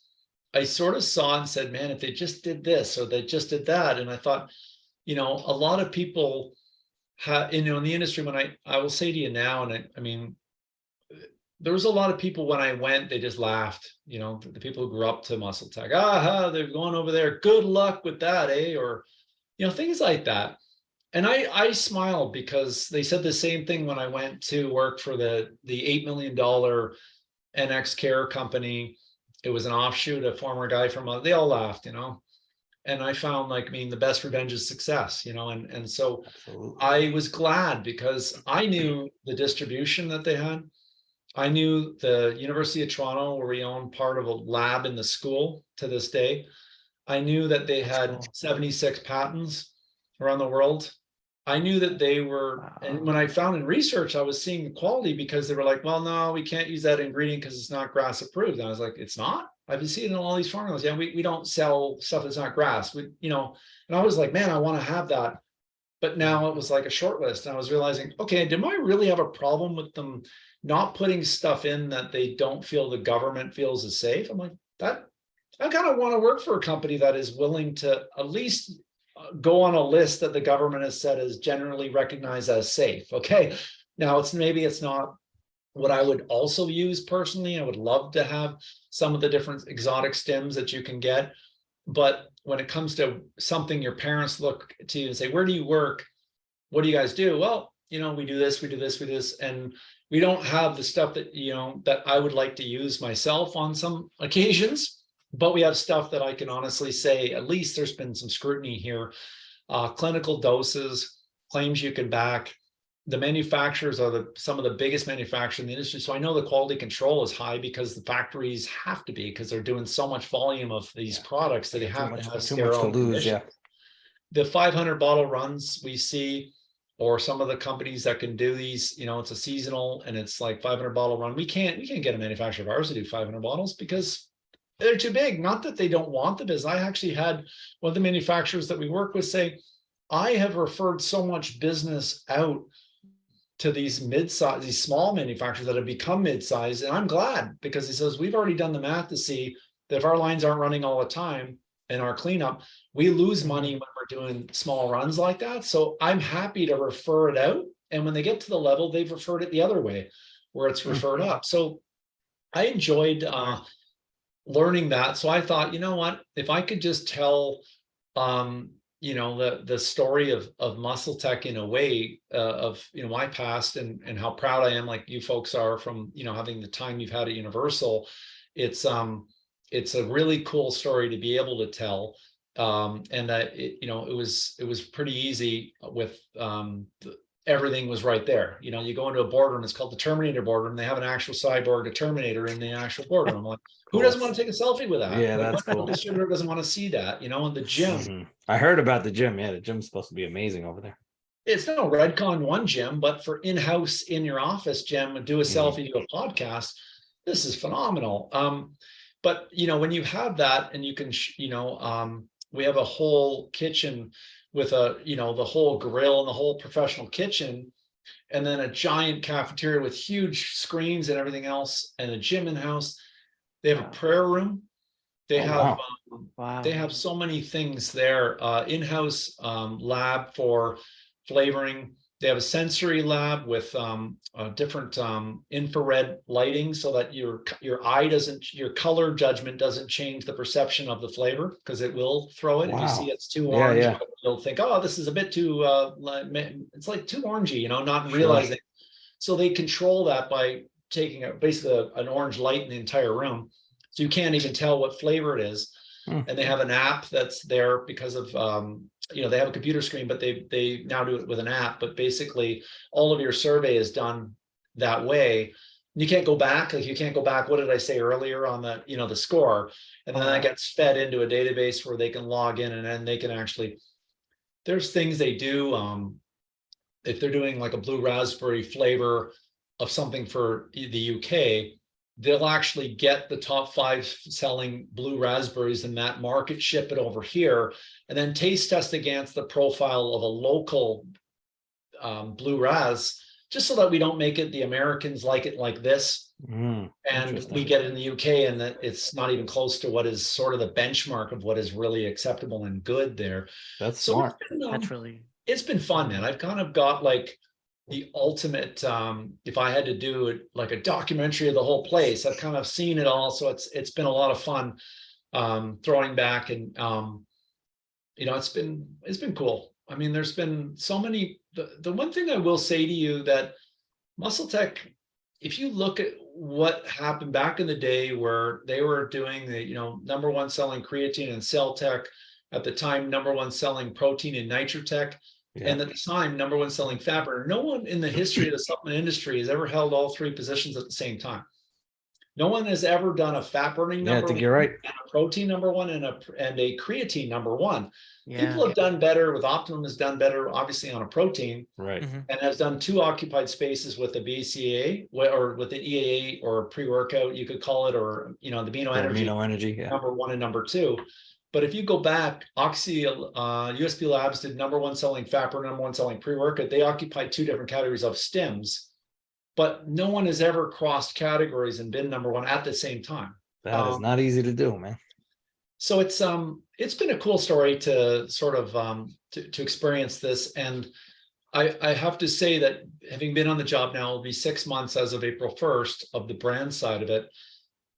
It has, I won't say it's been easy, but the brand equity has been a lot more powerful than I thought it would be.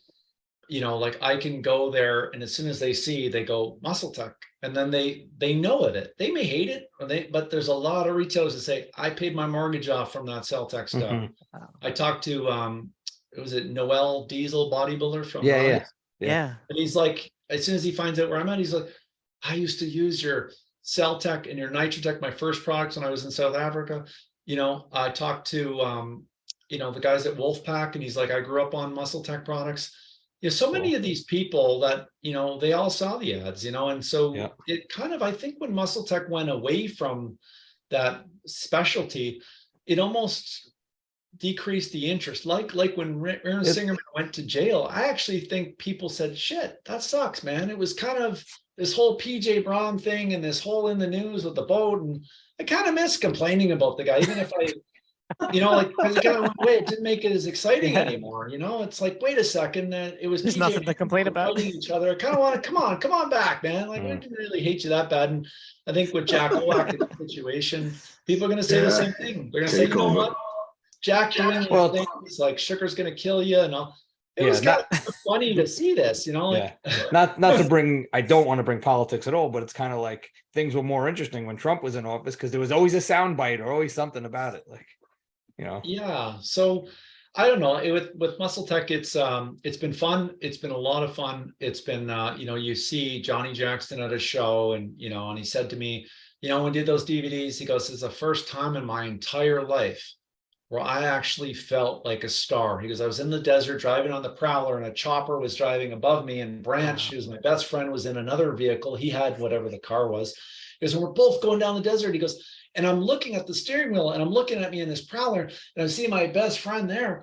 Is then I see a chopper with a camera above me, and he goes, for the first time, I was like, how did I get in this position? And you guys made me feel like a star, And when you hear that, you're like, man, you get teared up, and you're like, never really realized it, because for us as employees, it was like, damn, another thing to do. We got to work. It's got to fit onto the lid, and it's going to be not fitting onto the lid. We make it. Yeah. GNC is not going to want. Well, which worried about getting second guessed. Yeah, we've been on those photo shoots. And the same thing. Like, shit, do we get the right shots and all that stuff? So I don't know because I have this stupid virtual background, so I don't know if you can see this, but I've been enjoying the Euphor IQ or Euphoric. Euphoric. Yeah, this is cool. So a friend of the show, Sean from Sup Talk Radio, actually gave me a couple of scoops in a little baggie when I saw him at Apollon Gym, and he's like, try it out. It's different. And he knows I don't like a ton of stims. I do a lot of non-stim and very low stim. And he's like, try this product. And I haven't tried a Muscletech product in years. And I'm like, all right, you have this novel ingredient in there. And I really liked the way it felt off the 2 scoops that he gave me. And I bought a bottle with my own money, because I wanted to try it. And you got some coming. I like it. I like it. I'm like, man, he's gonna ask me about those samples, and I don't want anything. I don't want it free. I like it. I enjoy it. We just enjoy the connection and the conversation. Yeah. I mean, we just reached out to you and commented on a post and said something, and like right away you're like, hey, thank you for your support. And like, this guy's running things over there. He's got time to write people back and say thank you. And I always think that's just such a true, great characteristic of a person when they make the time and take the time to do that. That's what Eric and Jay are like, and that's what we're discovering even more so about you on this podcast. Well, thank you. Yeah. No, I like what you guys do, and you're creating content because you like it, and you learn from it, and you meet new people, and you're giving back. And I think some of the tales you guys had of the early days, working for Gary Stridham and using MLO products or I wish I Beverly. did. I didn't actually work for him. He asked me if I wanted a job, and I had just scored a Oh, job okay. You said just no for to the Gary record. Stridham? Yeah, Gary will start Oh. writing me up, which would be welcome, changes Gary. the You can write story me now. anytime you like.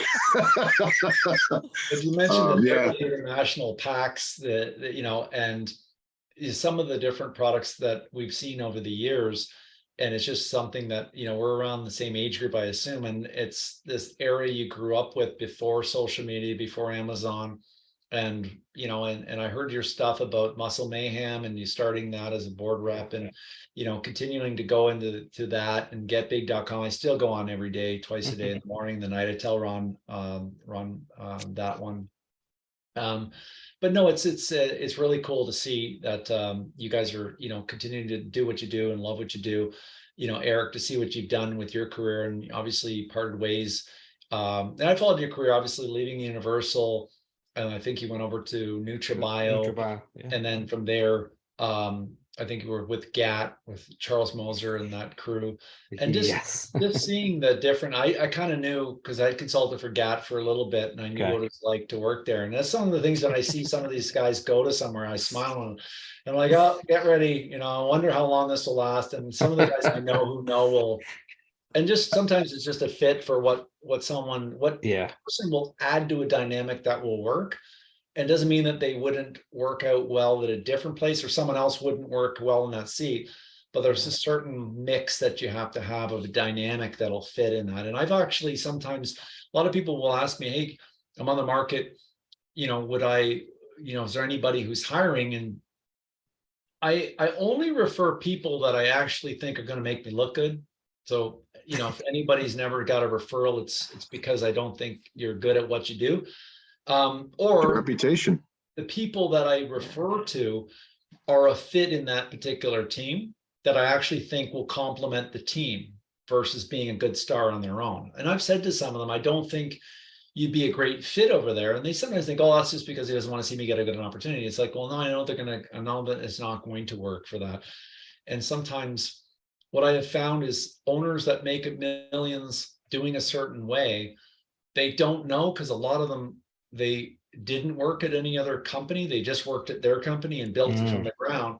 Yep. So they don't know the different playbook. And they say, no, this is the way.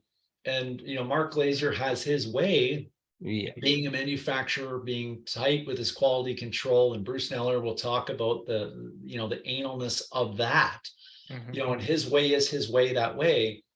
But there's a whole other way that is a different way with other contract manufacturers like Ultimate Nutrition or Fit Foods or, Beverly International. There's so many others that their way, and they won't change their way. They'll just say, this is the way everyone else should be doing it. And you're right. That sometimes you just, either you're a fit for that, or you're not. And they all think if I hired that guy, then all of a sudden get all their sales from that company. It's just, it's just, there's a mix as to why that does or doesn't work for that brand. And a lot of those guys can't let go of control. Sure. Yeah. So, but I like what you're doing, with your peanut butter for dogs, and the new fish oil, human grade. That's really smart. And I think all of us want to see better quality in, animal nutrition. I'm finding out that, the standards are even lower in the pet industry than they are in the human supplement industry. Yeah.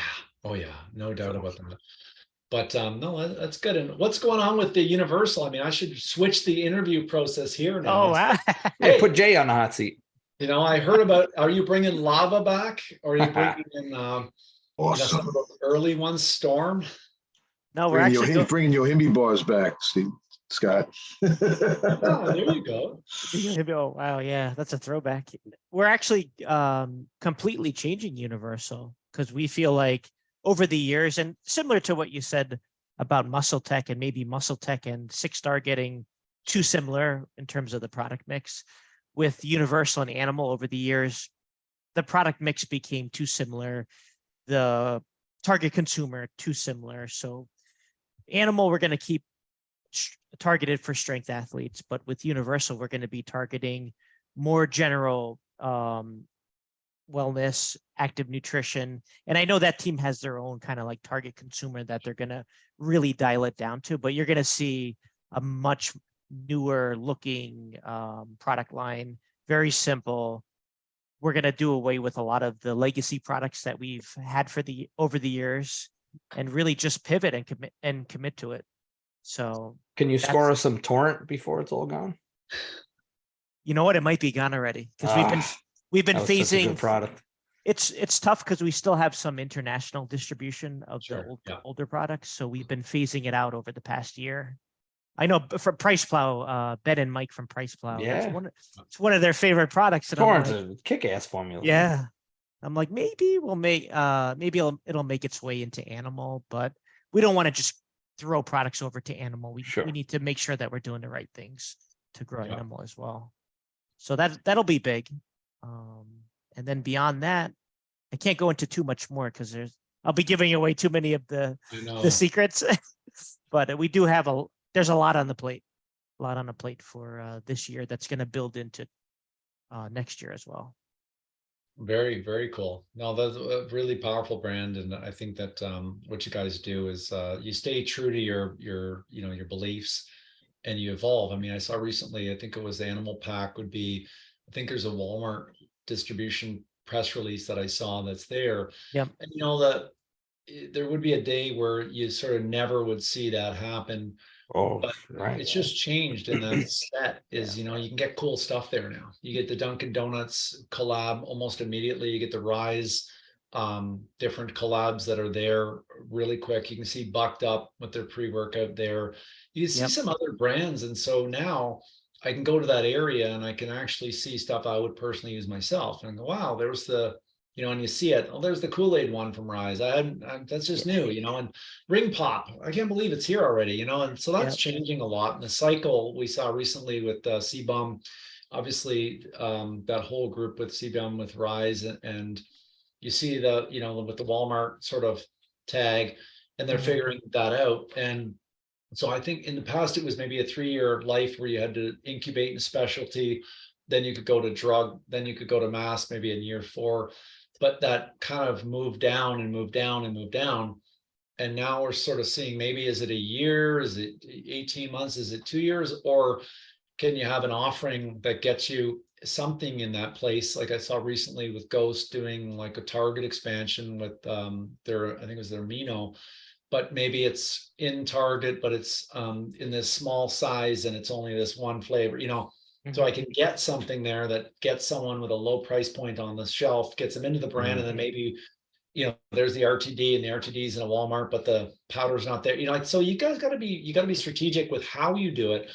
But if you can do it, a lot of the brands I've consulted for, when you can do it, and then you can use the money that you get from that volume to maybe hire an international salesperson, and then you can now start to sell some commodities over there. And now the one thing that you did here where you put a glutamine, say, on the shelf of a Walmart, now you have ability to do, some stuff that you wanted to do for a long time, but you couldn't do. And now you can kind of, it's really a play to help you sustain yourself or invest yourself in other areas. And I think the hanging on to the past is that the companies that evolve and constantly evolve and are open-minded, those are the ones that in my past consulting for the ones that either it doesn't work out, because I've consulted for over 50 companies, but I've lost over 50 companies, as well. I didn't have the ability. Some of them it's just because they will not change what they do. It's a challenge, right? Especially for legacy brands that have been around so long. The newer brands kind of are more nimble and quicker and move quicker and faster. And the legacy brands are a little slower to evolve.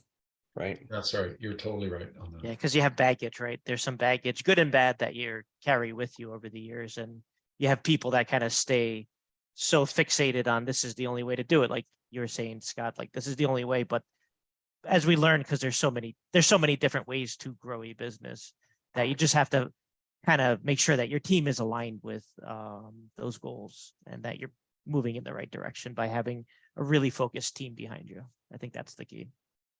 And you know what, I think even with what you're doing with Universal, where you're separating that out and that'll be more of a mainstream, inclusive sort of get people into the brand. Yep.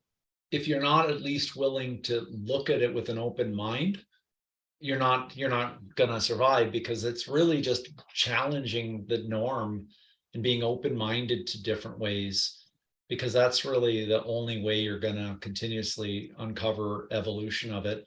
And sometimes it's really just surprising the consumer. You know, I saw recently with a pollen where, you know, they got the guy from Inspired, what's his name will come Chris to me. Waldron. Chris Waldron. Oh yeah. Hey, let's collaborate with him and let's get the illustrations on the front. And you can kind of see the ads for it's a sex product, Casanova. Yeah. Casanova. They That's they right. put a condom in the box. Yeah, that was the thing. The Casanova thing, that wouldn't have been Rudik's way to be able to do it. He wouldn't do that on his own. Right. But that's a Waldron would do something edgy like that. And Right. the illustration and stuff like that, it's not the style guide, but hey, he's trying something different, you know. Yeah. And I look at Mile Blocks in that group where, hey, art meets nutrition supplements, and let me see the doodling and let me show you that concept. It's just that sometimes I think in the era of the Universal and the original Muscletech days and some of the Unipros and some of the early Weeder brands, everything was all so linear and balanced, and it looked like a Twin Lab bottle. That era kind of stayed.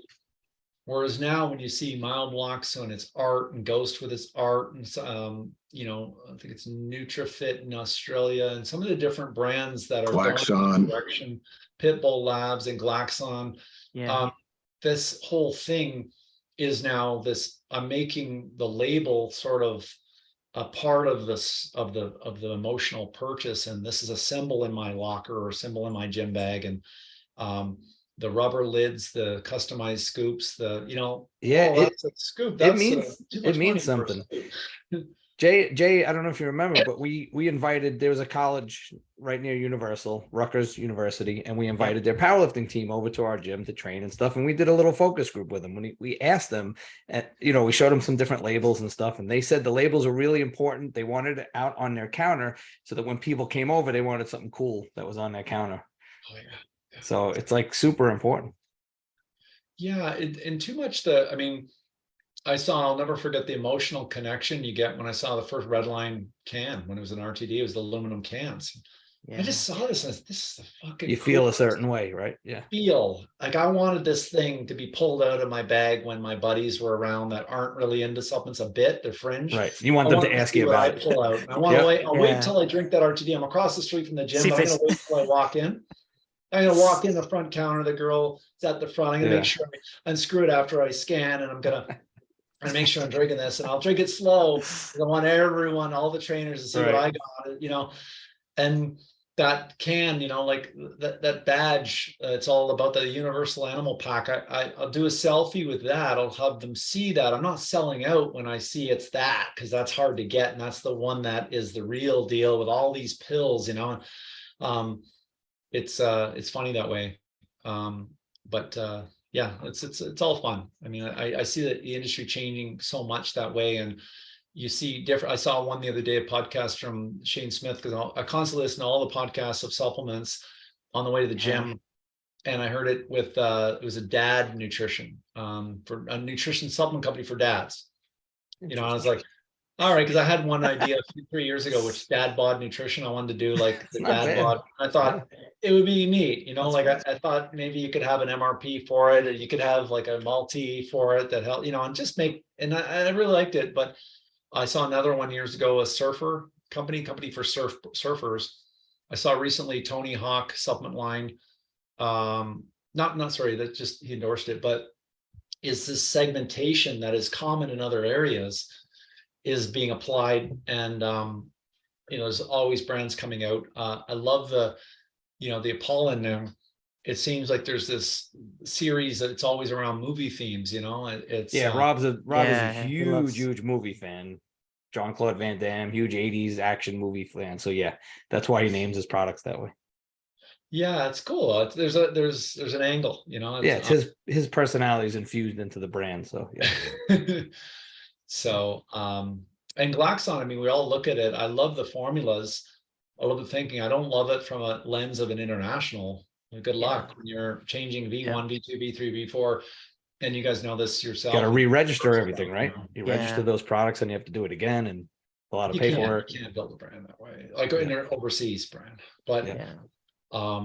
yeah, it's each of them are different ways. I mean, you see Ghost and you see them, and you see a similar learnings, but a different approach. And you see Redcon doing a phenomenal direct to consumer, different approach, you know, US military, you know, and some of that tie that's there. I think they've gone a bit far on the RTD and bars, and, you know, with Aaron involved, it's changed during that period a bit, but they'll get back to where they, you know, where they want to be. But each of them, I love the marketing of what is the shtick, and I'll look at it and go, fuck, that's really smart. That's a really good idea. And it gets filed. It doesn't ever get forgotten, because it's like, man, that was smart, man. I didn't think of that, you know. It's one of those. The paraxanthine you mentioned earlier as a downstream metabolite of caffeine, converts to theobromine, theophylline, or paraxanthine. Those are the three metabolites. The theophylline is a drug, so you can't sell that as a supplement, even though some companies would, but you can't. The other one is theobromine, gives you that itchy, crummy feeling. You'll see it in a lot of stems because it's a stem. A lot of products. Doesn't mean that you take, you know, 100 milligrams of that you really want to just take that on its own and feel that way. But I looked at the paraxanthine when I saw that as the downstream metabolite. I was like, why didn't I think of that?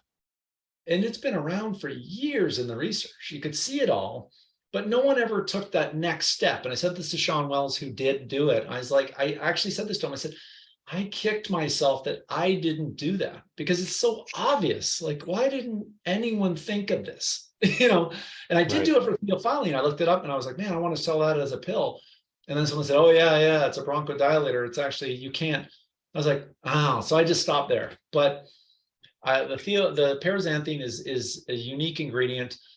Sean Wells, he's the one who brought out BHB salts to the market, and he brought he's extremely smart. Theophylline, I don't know, such a smart guy. teacrine, dynamine. Yeah. There's a few firsts. I think with Man Sports, he was the first to put, I think it was betaine no, not betaine. I think it was beta alanine in, I think it was beta alanine into a supplement. He had it. I'll have to ask him to refresh my memory on it. But no, it's a cool ingredient. You know, it gives you some focus and mental energy. Mental fuel. It's a very smooth. You don't get this jolt of energy, but it builds slow and it's very smooth. And you feel great at the end of your workout, throughout the whole workout. I really like it. Definitely. Good energy, good mental focus. See, I got to say that so when my bosses see this. No, it definitely does. It definitely does. I love that nootropic category products, and this one definitely gives you that, get you locked in the zone with that feeling. Absolutely. So, but no, it's cool. Where do you guys see the show going? I mean, long term, where do you guys want it to be? I don't know if we figured that part out. We know that we want to be a positive force in the industry, right? There's a lot of negative and BS stuff out there, and we don't want to be part of that. We want to help spread the word of people like you. We want our audience to hear about you, and we're going to have gym owners on, other supplement owners and bodybuilders and people in the industry, and we want to help other people reach their goals. So maybe somebody learned something today from you that helps them, that they can apply into their own life. Right, fellas? Please speak up if I'm missing anything. No, definitely. Just like good, solid info, down to earth info. And like like we all kind of expressed before, just getting to learn, about the person and what they're doing, and what, just your whole journey that you explained, from, hey, I couldn't do it maybe on the stage, but I'm going to do it behind the stage. And that's just like, that's something just nobody would ever know. And, the no compromises, how you want to make the product. This is the way it's going to be. These are my checkoff boxes. I mean, without even, whatever our affiliations are, I mean, I want to go out and buy the product because I like the whole background. I appreciate the whole background behind it. And I think, that's what, Eric's expressing, and that's what Jay's doing. That's what we like to like kind of reveal out there, as opposed to gossip or, God forbid someone's passing. Obviously we pay all the respects to that, but it's not going to be our clickbait. It's about real stuff like this. And we've just been honored really with guests such as yourself, just being gracious with your time and sharing your journey. This is why I watch podcasts, and just being more real that way. And, whether it's more athletes, whether it's more people behind the scenes, writers such as yourself, gym equipment owners, formulators. I just love learning. We love learning all the aspects behind not only the brand, but the person. Yeah, to Chris, share the journey. when I saw your journey and you actually had the balls to move to California, I never did. I wanted to. I grew up there. I wished I could have. And when you told Wait, you don't the like the story- Toronto winters? No. God. But even getting into the States and getting a visa, it's so hard. Like you've got to really but when you're hearing your story and going down there, and then when you're working at that health food store, and then the guy at the GNC who's just downstairs says, he's the manager and I want you to leave right now, pack your stuff up. I laughed so hard. I was like, Yeah. man, and all I could think of is when I'm on That's this real. podcast, I'm going to ask him, because you added, I gave the fair due notice or whatever. I wanted to ask you, how long did you actually wait before you I got to tell you, I gave them 2 weeks, and they just wanted it to be sooner. I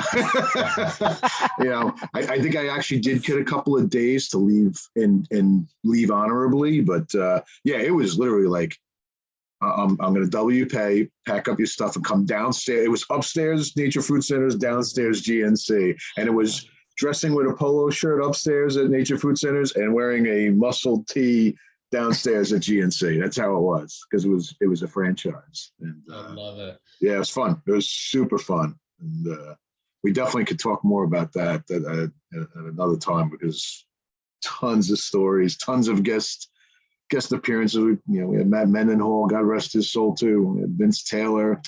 We had great athletes show up, and we would just make the events however we want, because it was franchise owned by an 18-year-old at the time. So yeah, it was wild and fun. It really was. That's nuts. Yeah, great memories. Some of the most fun, though, and the best learnings I found in supplement marketing is working retail in a supplement store, because that consumer walks in and you profile him. Okay, he's probably coming in because he's low in energy, wants to lose a bit of pounds, wants to gain some his arms and shoulders, chest back a bit, looks a little older where he used to train in college, and now he's, and you could kind of say, okay, he's gonna need a protein, he's gonna need a multi, like you maybe get L-carnitine in there, a liquid, and you're just kind of, and then other ones I used to love just watching what they walked up with in the counter, without any help. I would sit there and it wasn't going to commission either way. So it was almost like its own focus group all day long, and boom and boom. And I would ask them, I said, oh yeah, why'd you get this one? And then whenever they'd say, it was like, wow, smart. And sometimes, what is interesting, and this is something I've always cleared with me. I remember seeing the regular, and every Sunday they come in, or every other Sunday, and they buy their 2-pound tub of whey. They're buying designer whey every single time. And then all of a sudden they buy, a lean body. At the time they had a protein, Labrada did. And I said, oh, well, why'd you get this one? And they said, I'm just sick of that chocolate. It wasn't that I'm sick of the protein. It wasn't that there's not this much lactoglobulin or anything like that. But it was that, and that word was italicized. I'm sick of that chocolate. Interesting. Which always tells me, if you have yourself on the shelf and you do a great chocolate, you're going to lose eventually. It's not like the person will use that for 2 years on that exact same chocolate. You almost need to understand that they are going to switch. But how do I switch them to something, or just live with that? And maybe I get them on my pre-workout, then I get them on my as long as I keep them in the franchise, but I can't take it personal when they move from mine to this and this and this. It's just, they want. There is definitely a life cycle with products, and you see it more in pre-workouts where people like to switch each month to a different pre-workout. Yeah. 100%. Not a lot of loyalty on that category. That's definitely a fact. No doubt about it. Yeah. Well, Scott, super interested in seeing where you take Muscletech, the direction that it's going to go. I think you've already done a lot of cool stuff there, and we're excited to see more of it. So thank you. What's the best way for everyone to kind of reach you, Scott, or, learn more about you? And like I said, I know between Muscle Insider and this This Access Muscle documentary I've been catching on to. What's great ways for people to I'm either at Scott follow you? Welch Live on Instagram, obviously on LinkedIn, on Facebook, all those places that are there. Do the work with Muscle Insider and obviously do some work for Muscletech.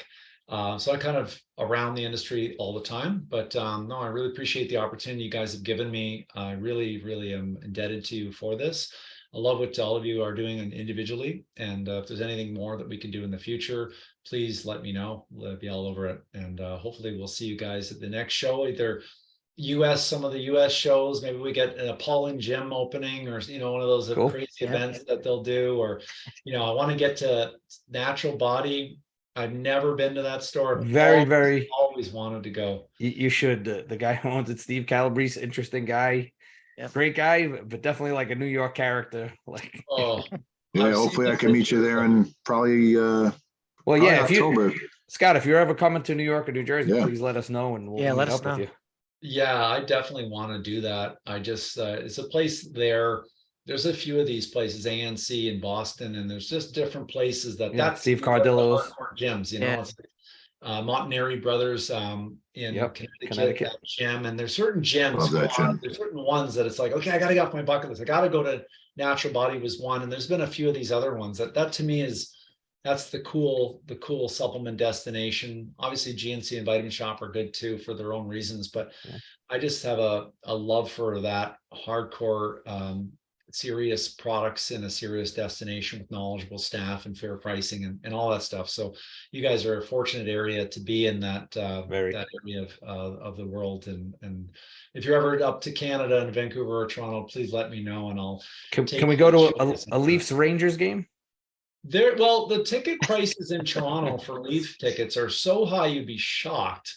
$1,000 a seat. Oh my God. It's just hockey is huge in Canada and in the Mecca there.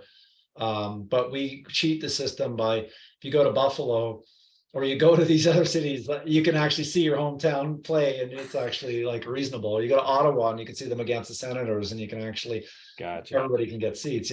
It's funny that way. In Toronto, it's just that I guess it'd be like Madison Square Garden going to see the Rangers or something like that. It's just different if they're in Montreal playing there or wherever. But thank you very much, guys. I really appreciate the opportunity. And if there's anything I can do to help, I would be all over helping you guys. Thanks, Scott. This was awesome. Appreciate it, Scott. Absolutely. Thank you, Scott. Cool.